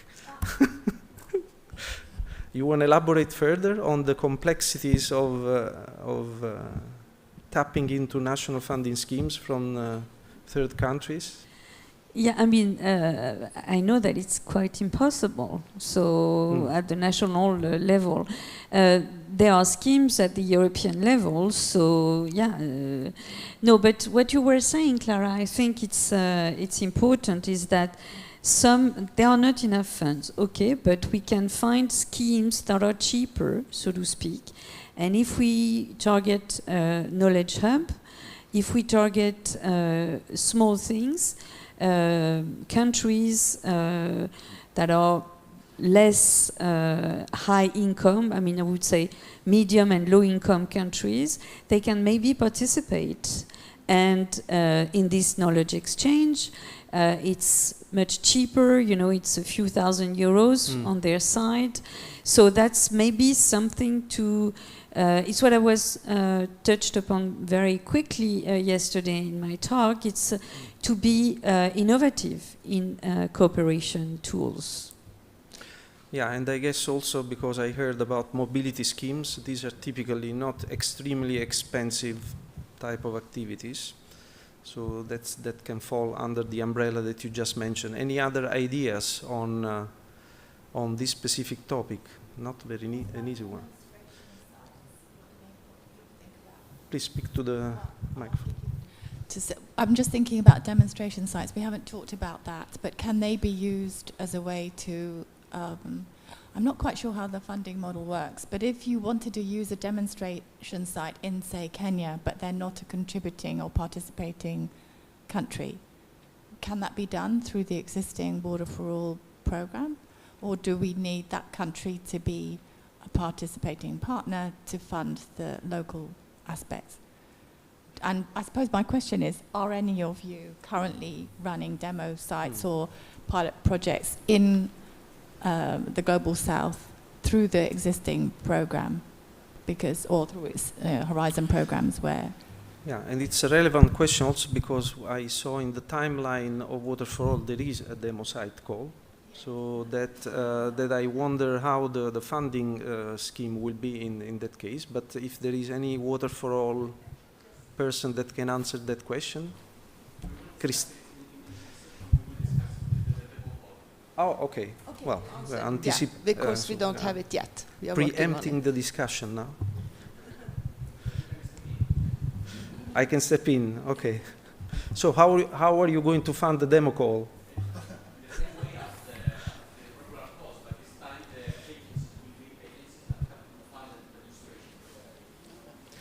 The national agency. But so if you have an international partner, then their national agency will need to. International agency, or they may be self-funded, or maybe they can be subcontracted by any of the funded partners. There are several options. Okay, subcontracting is an option, of course. It's time? Time flies, colleague. I've been just given a warning sign from Esther. Thank you for that. So maybe it's time for the wrap-up. Veronique, do you feel like doing that? Thank you. Yeah, well, thank you very much all for your questions. If we wrap up, we're here with Water for All to really give water to all of us. So it's going to be complicated worldwide, and it raised the question of do we do development or research and innovation? Actually, we can do both because it's also in this knowledge exchange, and we can include medium and low income countries in our calls. It takes time, but we can be helped by the World Bank, who knows the one that are the most secure also to have our democratic values that are, of course, kept very well and respected. When we talked about the overall strategic goals, we have a range of actions, and the actions that can be a little cheaper, like mobility schemes, like also the knowledge hubs. But I think we had some other tools to think about innovation in cooperation. So we have definitely to dig in. When we talk about regions, of course, researchers, they can step up and say, yeah, no top down, because if we're obliged to work with, let's say, I don't know, New Zealand, only New Zealand, is going to be complicated. So that's a very important point. So maybe introduce some other tools within the pillar of international cooperation about mapping and things like that.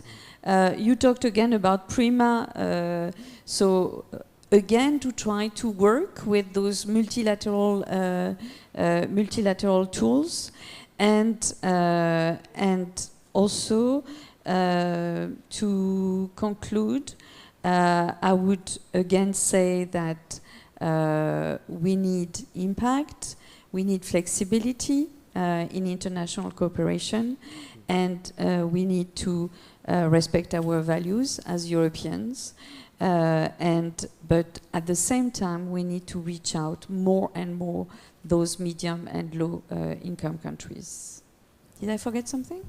No, I think you did a perfect job, Veronique. That was the right choice to have you as rapporteur. So with that, with all that nice summary, I would like to wrap up this session and thank you for bearing with us, international cooperation passionate. Thank you very much.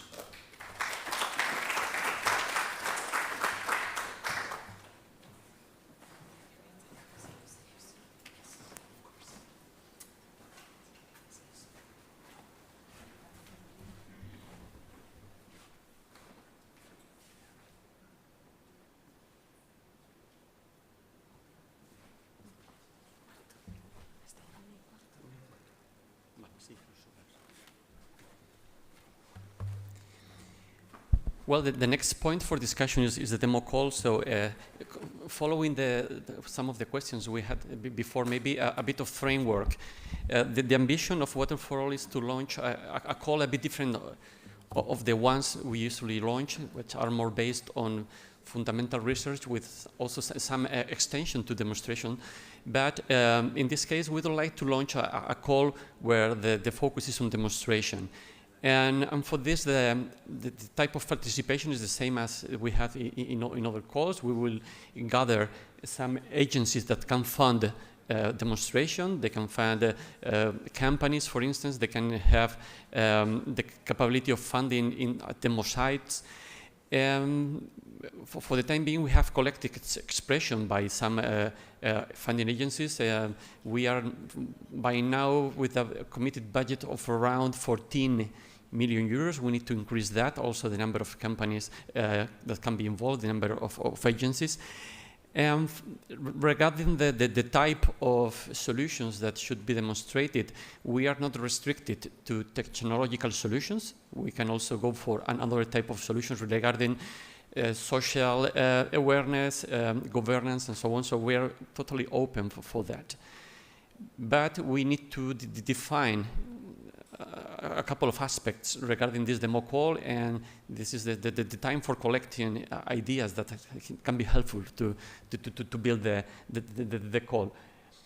So maybe one of the fundamental questions is for what we want a demo call. What should be the main objective?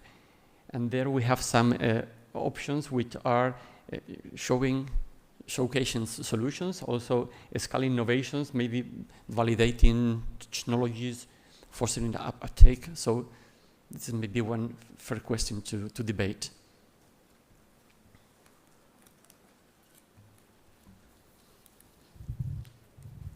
Thank you very much, Miguel, for taking care of this important call. We are on national level now launching a call regarding transformation labs. So my thinking here, it is like thinking about why should we have a demonstration call, and what is it about, and what kind of solutions do we then need? So not starting here. So I think today it's crucial with the climate change or something. It's happening. The solutions that we have built up, they suddenly are not working, that we have built up for a long time, for example, dams or whatever.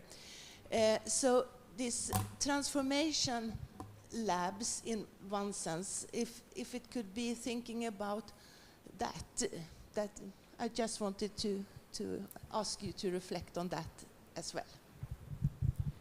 Thank you, Christina.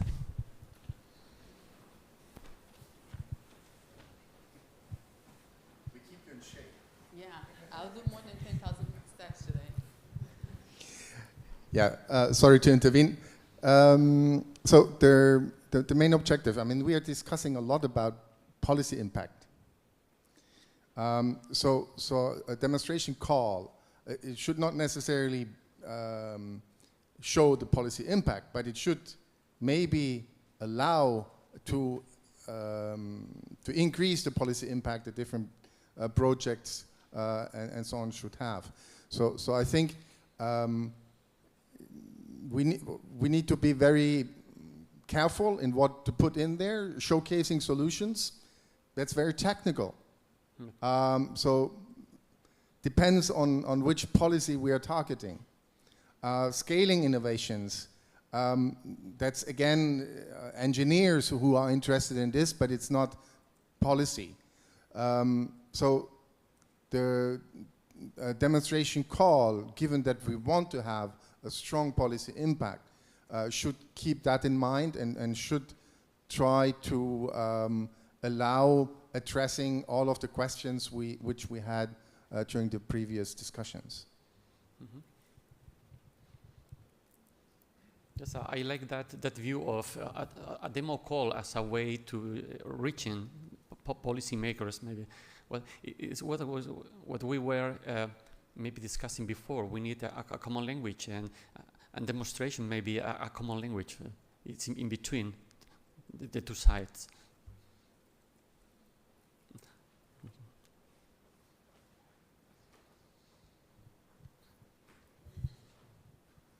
Thank you. Yeah, just to share another comment. If the objective could be to develop new demonstration sites, let's think about water-oriented living labs. We have now identified the existing ones. We know that many of them are financially struggling. They depend on projects. They depend on limited institutional support. So maybe we could explore how to integrate the existing water-oriented living labs in this demonstration call. So to help them to test new technologies, to test new things, but using the infrastructure that is already there. Mm-hmm. Yes, for the coherence of the partnership, of course, we should integrate as much as possible these water-oriented living labs in the demo call. but we should not be restricted to that because, as I said, the framework is that we will have a number of agencies funding the activities, and maybe some of those living labs are not within the range of the agencies participating, but of course the ambition is that, and we are working also with that activity of breaking the silos to connect better the calls, in this case the demo call, and that pillar that we have where the demonstration is also is being addressed. But you're right, it makes sense. Ignasi Rodríguez Roda from University of Girona. My intervention was in the same line, maybe not restricted to the living labs, but to something, not to start from scratch, because otherwise these projects are very complex. You have to build it, to install it, and the project ends, and you didn't have time to demonstrate anything. So for me it's very smart if we can somehow build over something that already exists and complement, and maybe it's very important also not only this technical demonstration that I think that in our field it's quite obvious that it works, but maybe this try to transfer to the society, not only to policymakers but also to citizens. So just to complement something, it will be cheaper, there can be more projects, and it's a nice way to complement these projects, because the last question is about, well, not the last, but almost this long-term sustainability. So all the previous demonstration projects cannot reach this stage, so maybe that's something that you can think about to include that aspect. Thank you. Yes, on one side we will not have a huge budget for launching new big demonstration sites, and on the other side we need to build on previous experiences. Yeah, I agree with you. It could be even also in previous projects, because most of the research projects funded by the Water4All are low TRL in general, and I guess this is for increasing the TRL, and many of the previous projects could be eligible for scaling up the TRL level. Of course, I'm not saying that this should be restricted to the previous project, because maybe the funding agencies are different, so it will be a mess. I really appreciate your work there, because coordinating everything with every different national rules, it must be crazy. But I guess that this is a good opportunity for previous projects that should stop in a certain point going ahead. Yes, maybe we don't need exactly maybe the same people, but maybe to build on the outcomes of the other projects. Maybe some of them can be in the continuation. Yeah. Thank you.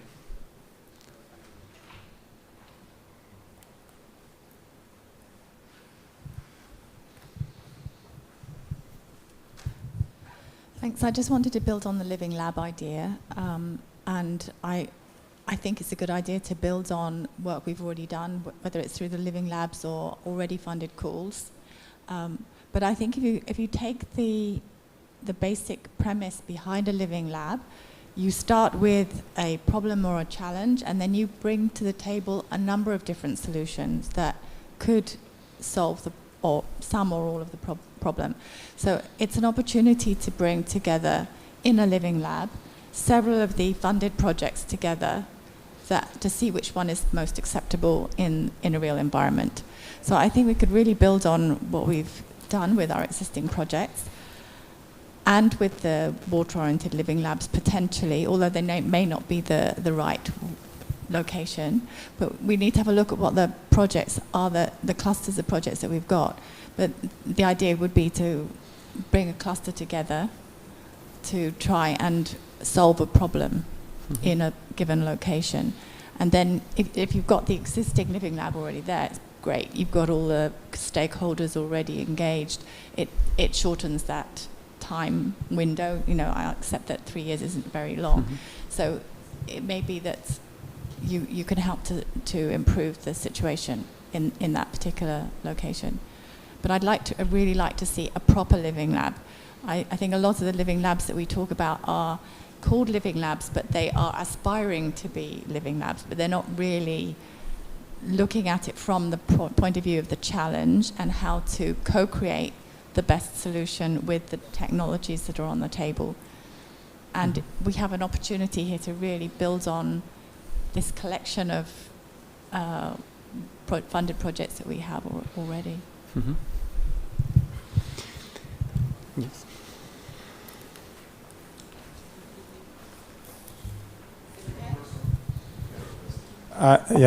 Maybe I'm first because I just want to echo what you just said. I fully agree. Whatever the content of a living lab is, I think creating awareness is actually the most important thing, whatever it is contained, and we can. The message is bigger than a technical construction. I don't want to be too confined in the tactical maneuvers to build on a special technology. It's more like that we use existing results to the best and just to create awareness of problems, and anything can be sort of, and that is usually what the innovation hubs are made for elsewhere in other sectors. They use these platforms for creating awareness of a bigger thing than the actual thing which is demonstrated, because policy making is a very, very intricate thing. We are humans, and the decisions are necessarily not just made because of a casual thing that you go from one finding to a result and a decision. We are complex beings. Just creating the platform is whatever it is, or not whatever it is, but building on existing results, because we are low tier levels, and a venue for making use of results is something which is not clear in my head how it should be, but it's clear from this meeting that this venue, this platform, Water4All, has the means to leverage the output in some form, and whether it is this living labs or not, it's beyond me to judge.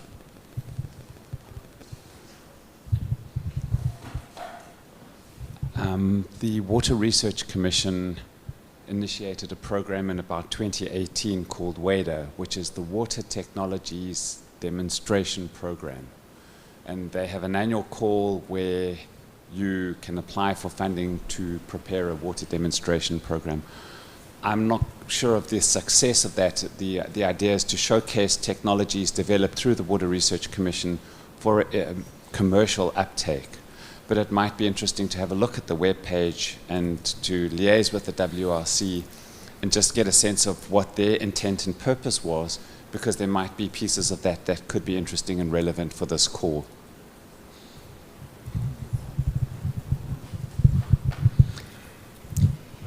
Yes, we had listened something about challenge addressed with these calls or by these living labs. We have also been listening about using the results of projects that usually are addressing a topic or a challenge. So the next question is about that. What should we do in that call to address a specific topic or go for a challenge level? And I also would like to widen a bit the question. Should we go for a local demo or for a broader solution or a broader scope for the demonstration?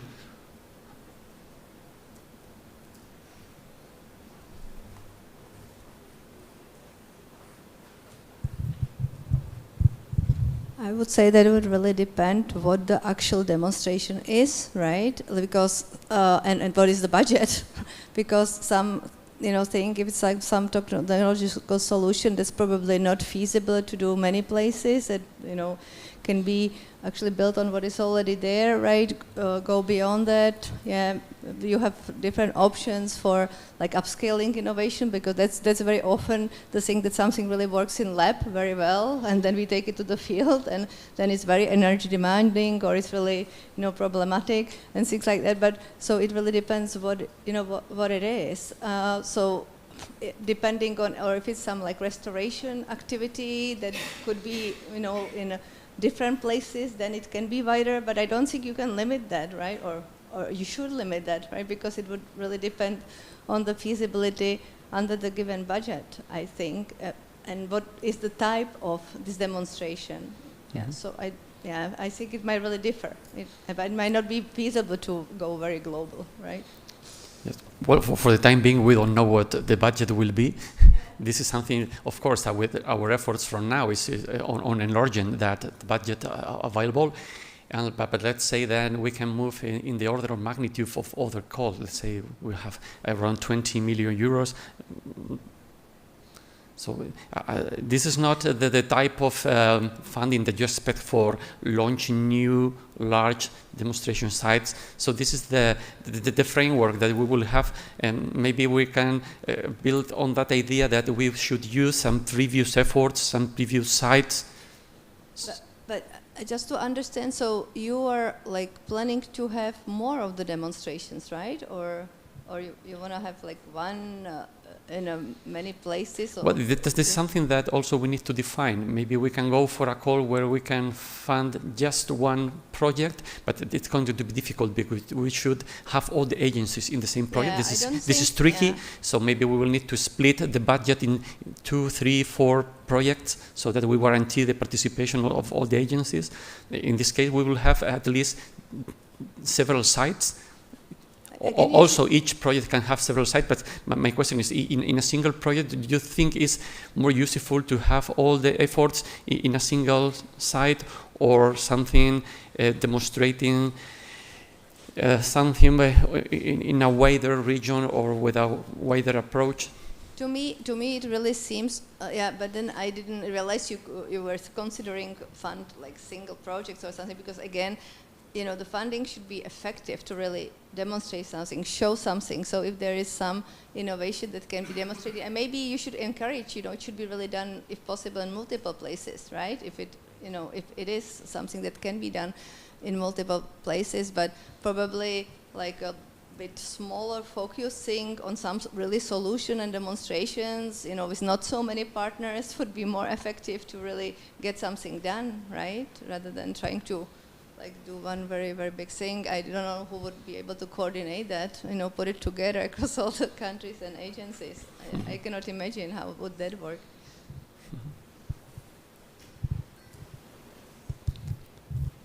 And for the rest of the people, for you, what's in the sense of a demonstration project? Focus on a topic, focus on a challenge?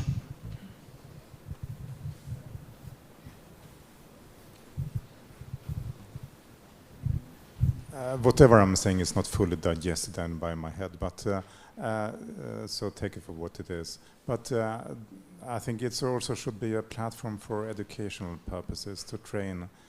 We saw also in the video clip before just this morning that this aspect also to heading for the future to engage is also important to train, and that could also be a venue for that and to leverage these activities.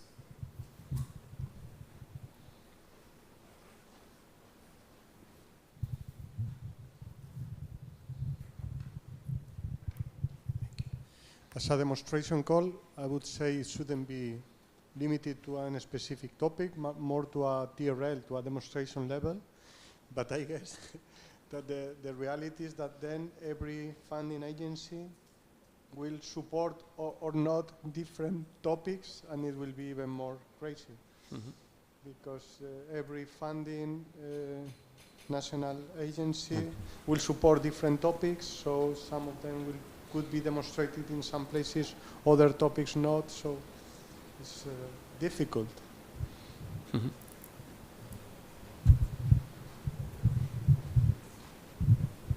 Yeah, thank you.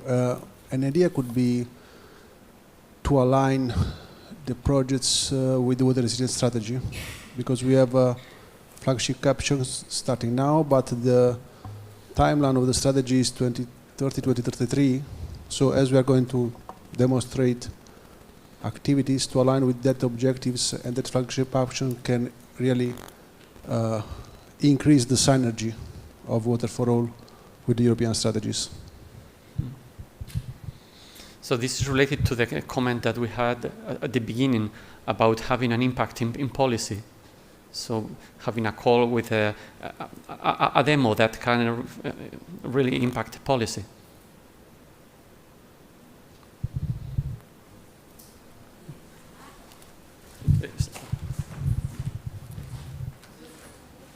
Yeah, well, the idea is not only to impact policy, because in the resilience strategy there are, at the moment, 45 billions that are going to support. So maybe we have also a good interface to a more attraction for investors to see our results.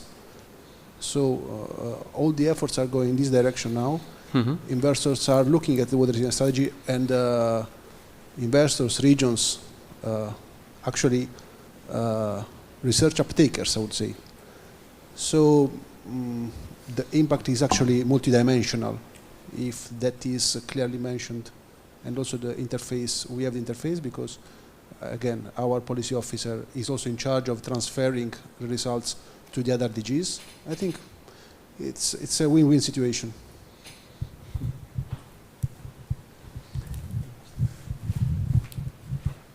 I just wanted to say regarding that comment that the Commission is going to launch a demonstration call aligned with the water resilience strategy in 2027. So we have to be very cautious about how we're going to work in a way that, I don't know, we do not duplicate or we work in a better synergy with the Commission. So just some information I wanted to add.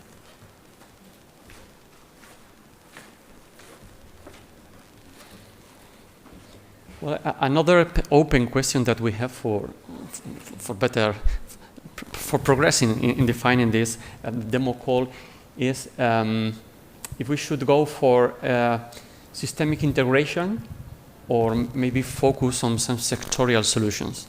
It's similar to the first one we had, focus on something specific or something broader. In this case, what do you think?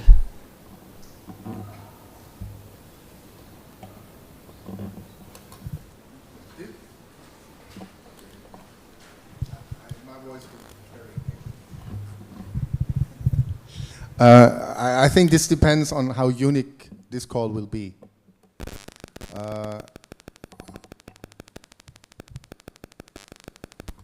It was me, sorry. Oh, it's you. Okay. So, if this is a one-shot call, then maybe you should be a little bit broader. But if it's something you want to redo in the future, then I think each of these calls could be more specific. So this depends on the overall strategy. Yeah, for the time being, we are planning just one. We don't know much about the continuation of the partnership, but it could be the, let's say, a kind of demonstration of what we can do with this type of calls, maybe for future partnership, but we don't know much about after this call.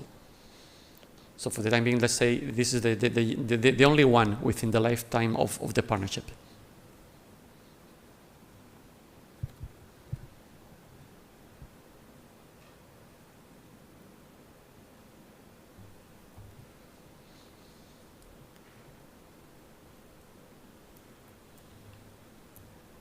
Well, we can jump maybe to any of the questions we had before, and if you didn't have the chance to comment on them, go for the last one is about how these demonstration results can be integrated into standard practice or policy framework. We were discussing something about the water resilience strategy, but there are other relevant policies that maybe we can influence, or maybe it's a way to be listened for the implementation of, for the development of these pieces of policy.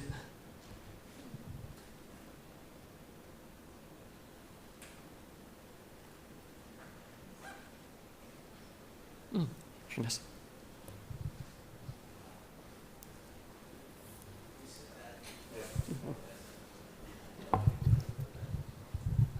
So I think that we also made some comments about that. I don't know, Francesco mentioned about trying to raise some money from companies. We thought about reaching the societies, stakeholders. So maybe, yeah, in each one of the countries, if we identify how can we transfer the technology that we've been developing and demonstrating, but in a different way, just to guarantee the impact to society and policymakers. Maybe that's the important aspect that we could cover with this call, and that could be quite different to any other call from EU, probably. So.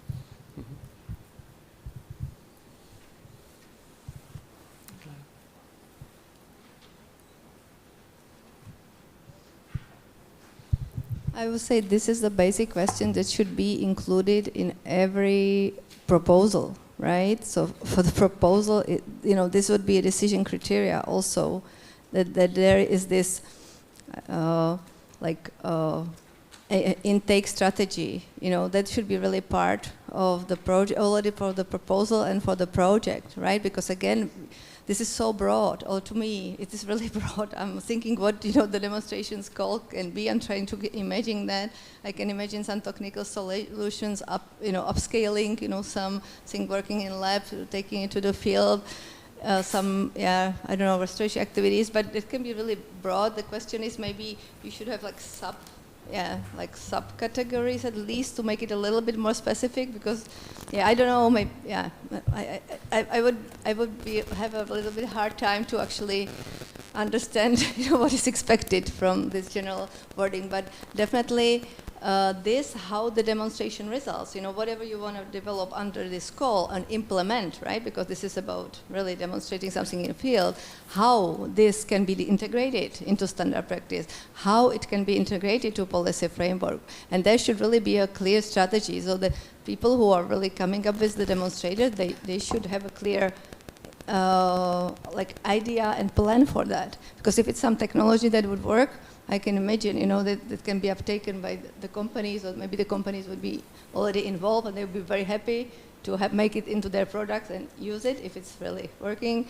But it really depends, again, what is the product, right? What is the demonstration?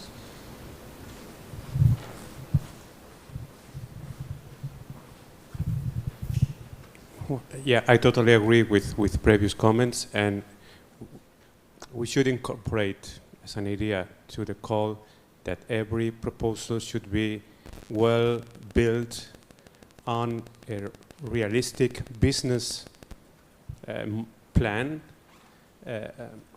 of the solution or solutions, and not only identifying the right stakeholders, not only involvement of the right stakeholders, not only communication and dissemination and blah, blah, blah, as in every standard call, but going further.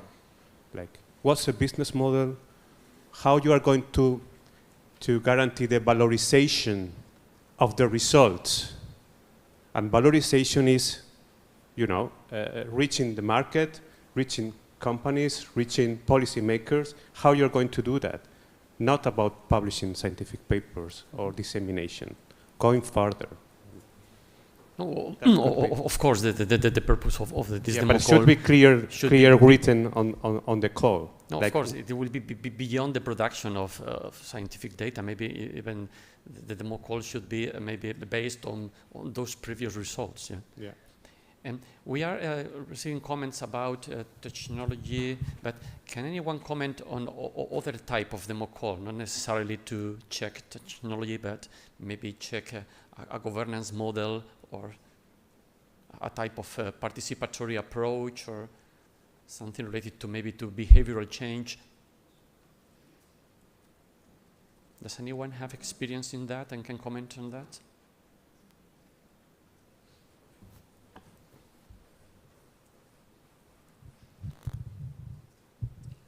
Yeah, thank you. This was exactly the point that we had last week in Brussels.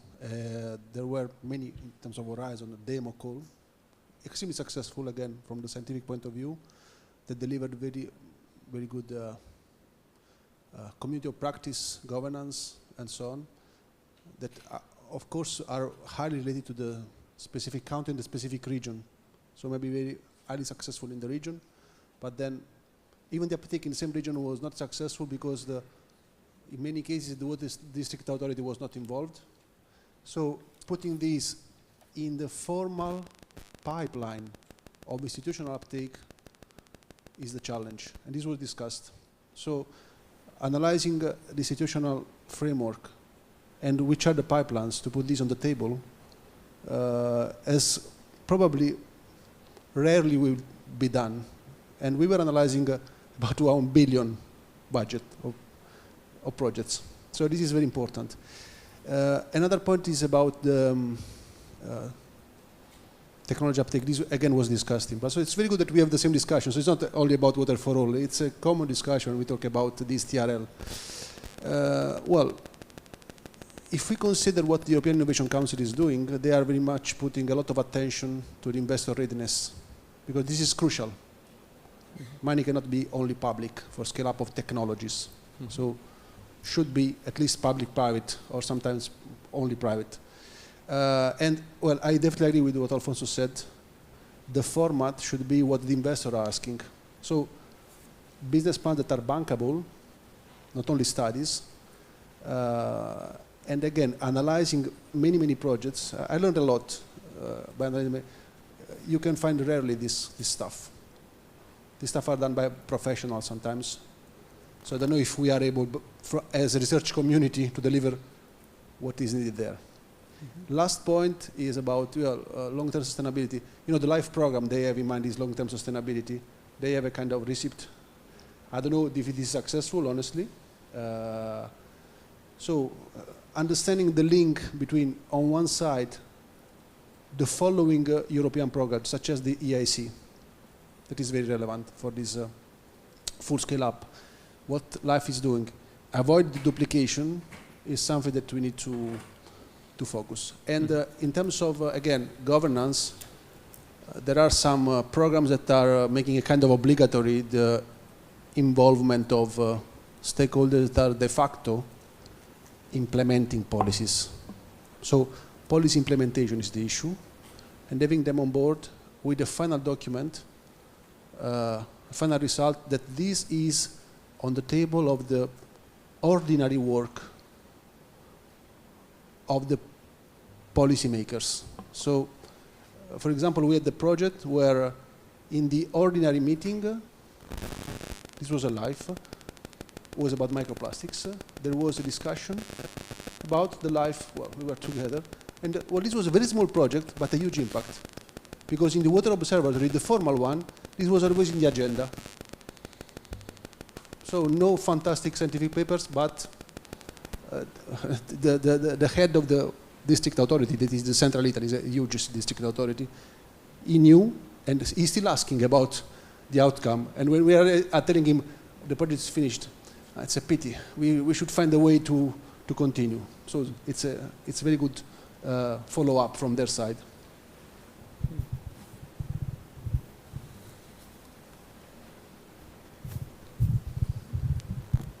So the water sector straddles both the public and the private sector. So if we're going to be doing a demonstration project, there should be scope for both sector participation, both private or public sector. If you're looking to ensure long-term sustainability, I think that the call should make it obligatory to have a public or a private partner involved in the demonstration unit. So if it's a private partner, maybe you would include an SME. And the reason I say that is, certainly from my experiences, universities are very poorly designed to run businesses and or demonstration units beyond the research program. Whereas if that were to reside with an entity that's goal is to make profit or to provide a service, there would be a motivation immediately for that technology or that demonstration plant to be used beyond the lifespan and or feed that information back up into a larger economic system. I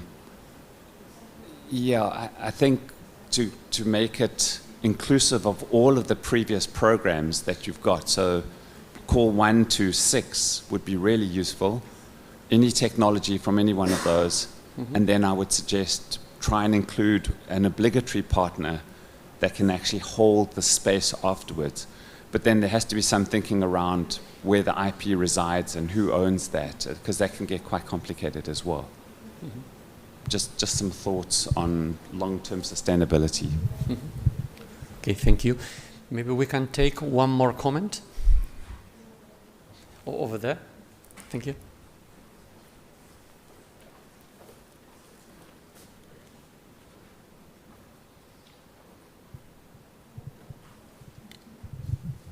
Just a suggestion.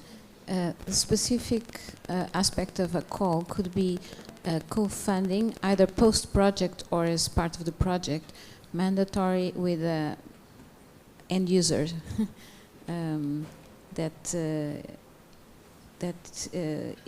has its specific funding, and this could be something after the project, or as part of the last year of the project, or something that where is mandatory for end users to be part of it for the financing, for the funding to be awarded. Mm-hmm. Okay, thank you. Well, a nice collection of ideas. I'm sorry for posing so open question, because sometimes we come with something that is a bit more elaborated, and now we have a white page we need to write down. So thank you very much for all your contributions. And Esther, now I think it's time for the closure.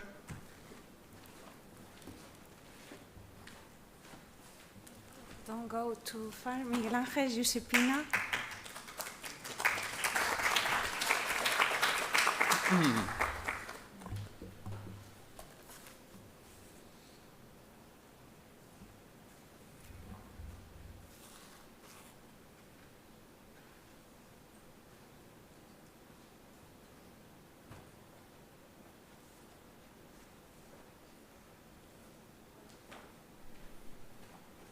Before I give you the floor, I just wanted to express one concern, because I forgot to ask Benjamin. I was thinking earlier on.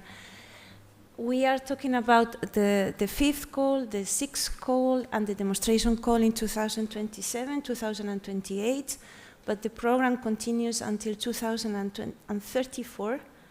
So who is going to fund calls between 2028 till 2000? I mean, who is going to fund national-based projects like ours? So just a concern. I mean, maybe it's time to start preparing Water4All, the follow-up, but I'm just quite worried that there will not be sufficient calls for some period of time. So I don't know, Miguel Ángel, if you have some information about this.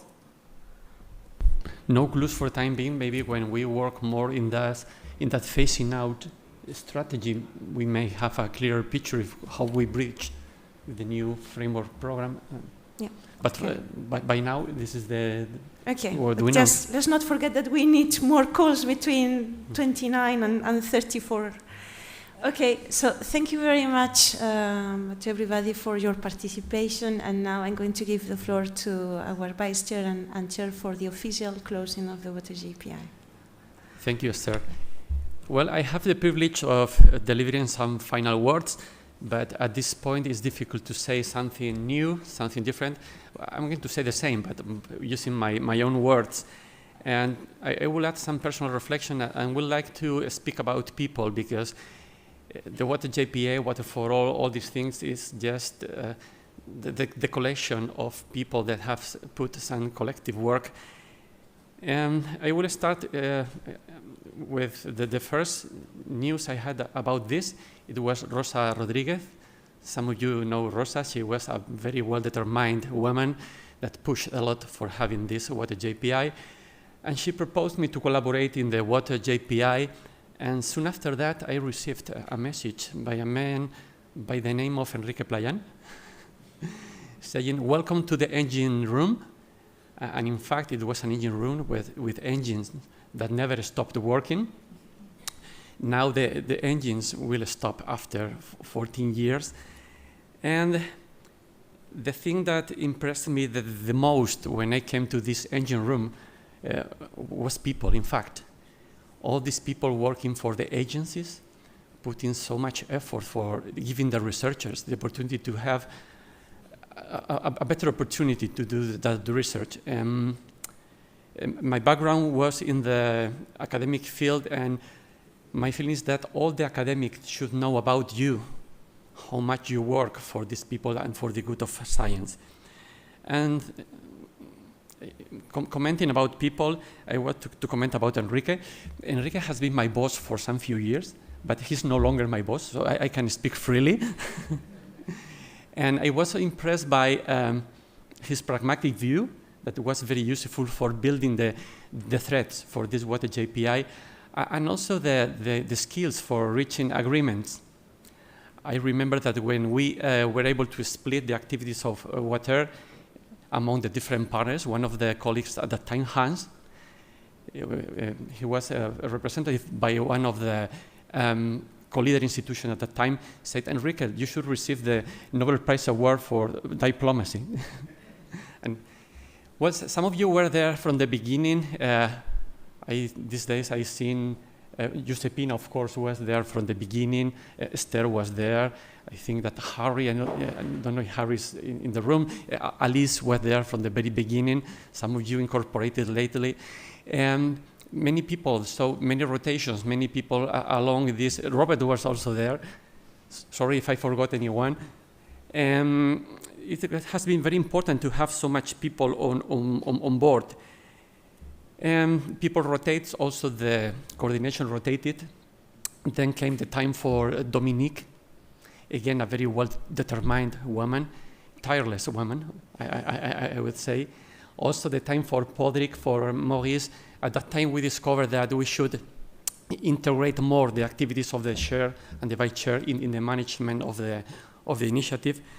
I would like to have a word about Patrick Podrick.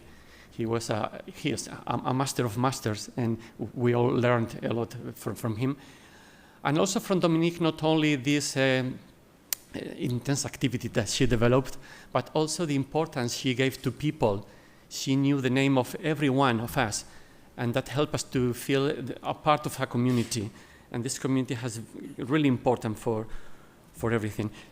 With Dominique, the Water JPI reached full speed, several aeronets running at the same time.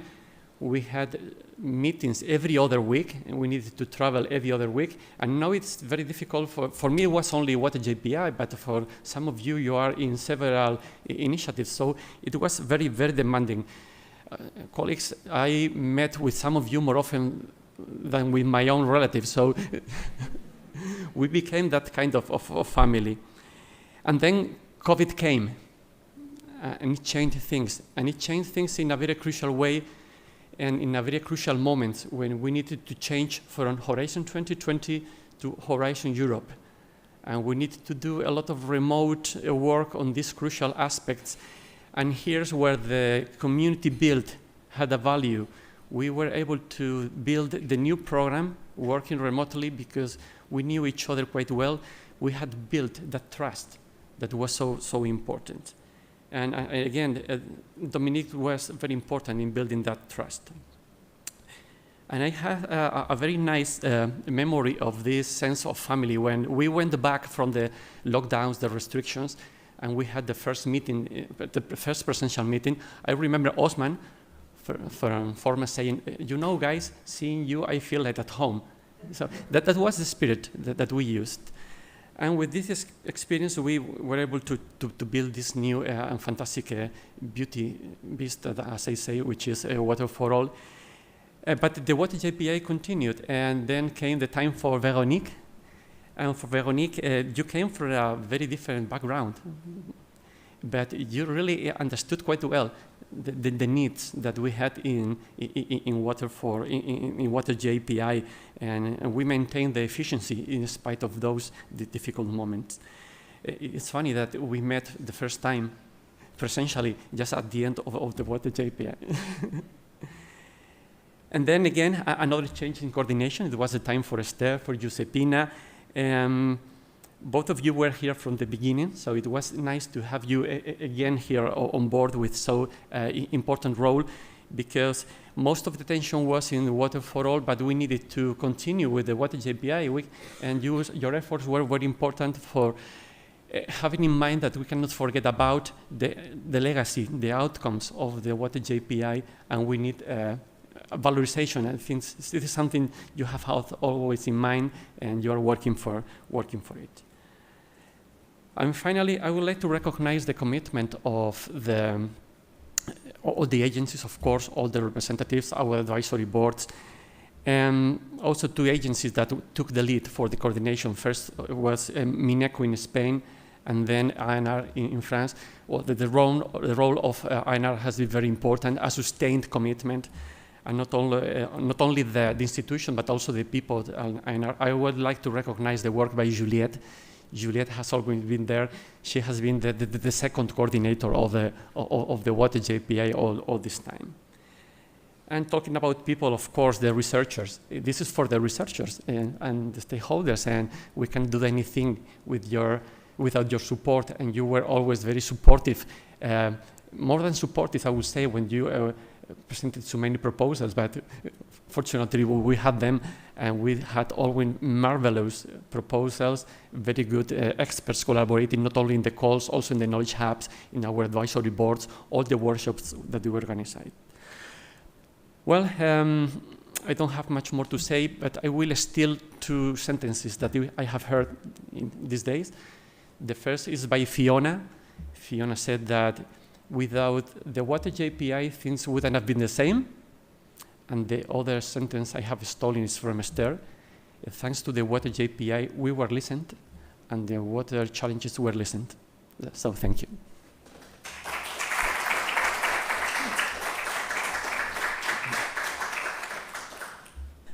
Thanks, Miguel, for resuming our work, and you are a physical bridge among Water JPI and Water4All with this double role, vice chair in Water JPI and vice chair in Water4All.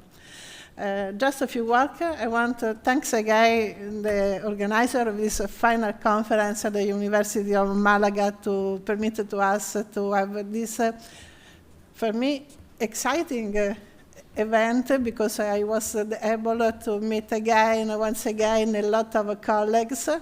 Unfortunately, I started to chair the Water JPI in 2020 during the COVID period, and so we started to work mainly by web. But the motivation was so high that we tried any way to complete our agenda and to continue to work, to follow the researchers, to see how the projects were performing and reaching results. So I am very happy about the result, excuse me, but I think that all of us worked for reaching success, and as I said with Eric, we started in 2010, and so it was a sustainable event, because only the sustainability terms means that can last long, and I think we performed a lot of the initiative objects of Water JPI. Yes, we had also, and we meet a lot of constraints. Still a lot of what we wanted to reach are open issues about alignment of not only about the research, because our idea was to optimize also all the results, not only the human results, but also the financial resources. And as Benjamin said, tomorrow, taking the coordination of Water4All, the main problem for him is to understand how many financial constraints are still on the table of the water initiative. So if we can, with our experience, so not only to focus, as yesterday was done, on the results obtained, but also all the gaps that we passed to the Water4All, but also to suggest, if possible, the way to overcome this barrier. So I think we remain, even if retired, open to suggest and to collaborate in voluntary way, as we will be able to do. So I think that we are concluding a long path of Water JPI, but I see that Water4All has a very long horizon. So, as Esther said, maybe contain a lot of risks along the path, but it's also, again, opportunity. I think, again, also Water for All is a sustainability program. And as I said, we will operate at also at the national level, pushing on our funding agency in order to make also Water for All sustainability, at least as Water JPI was, and pass all the motivation to the younger people that are working. And the last, for me, satisfaction is that we create, and also Christina yesterday said, created a school, I can say, to collaborate at international level, to facilitate the dialogue among research entities in order to realize common tools. And I think this is a positive conclusion for, but also is a positive starting point for the future.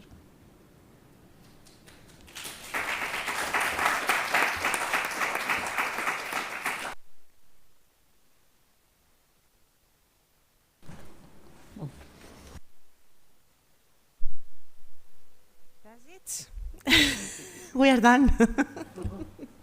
Thank you very much. And now it's time to eat. Oh, yeah. After lunch, we are going to have this competition. So some students will come over and they will pitch their ideas, and we will give them a prize. So you are all invited to attend this competition. If you cannot stay, I wish you a very nice trip back home, and see you in Water for All or in whatever comes afterwards. Thank you very much once again for your presence.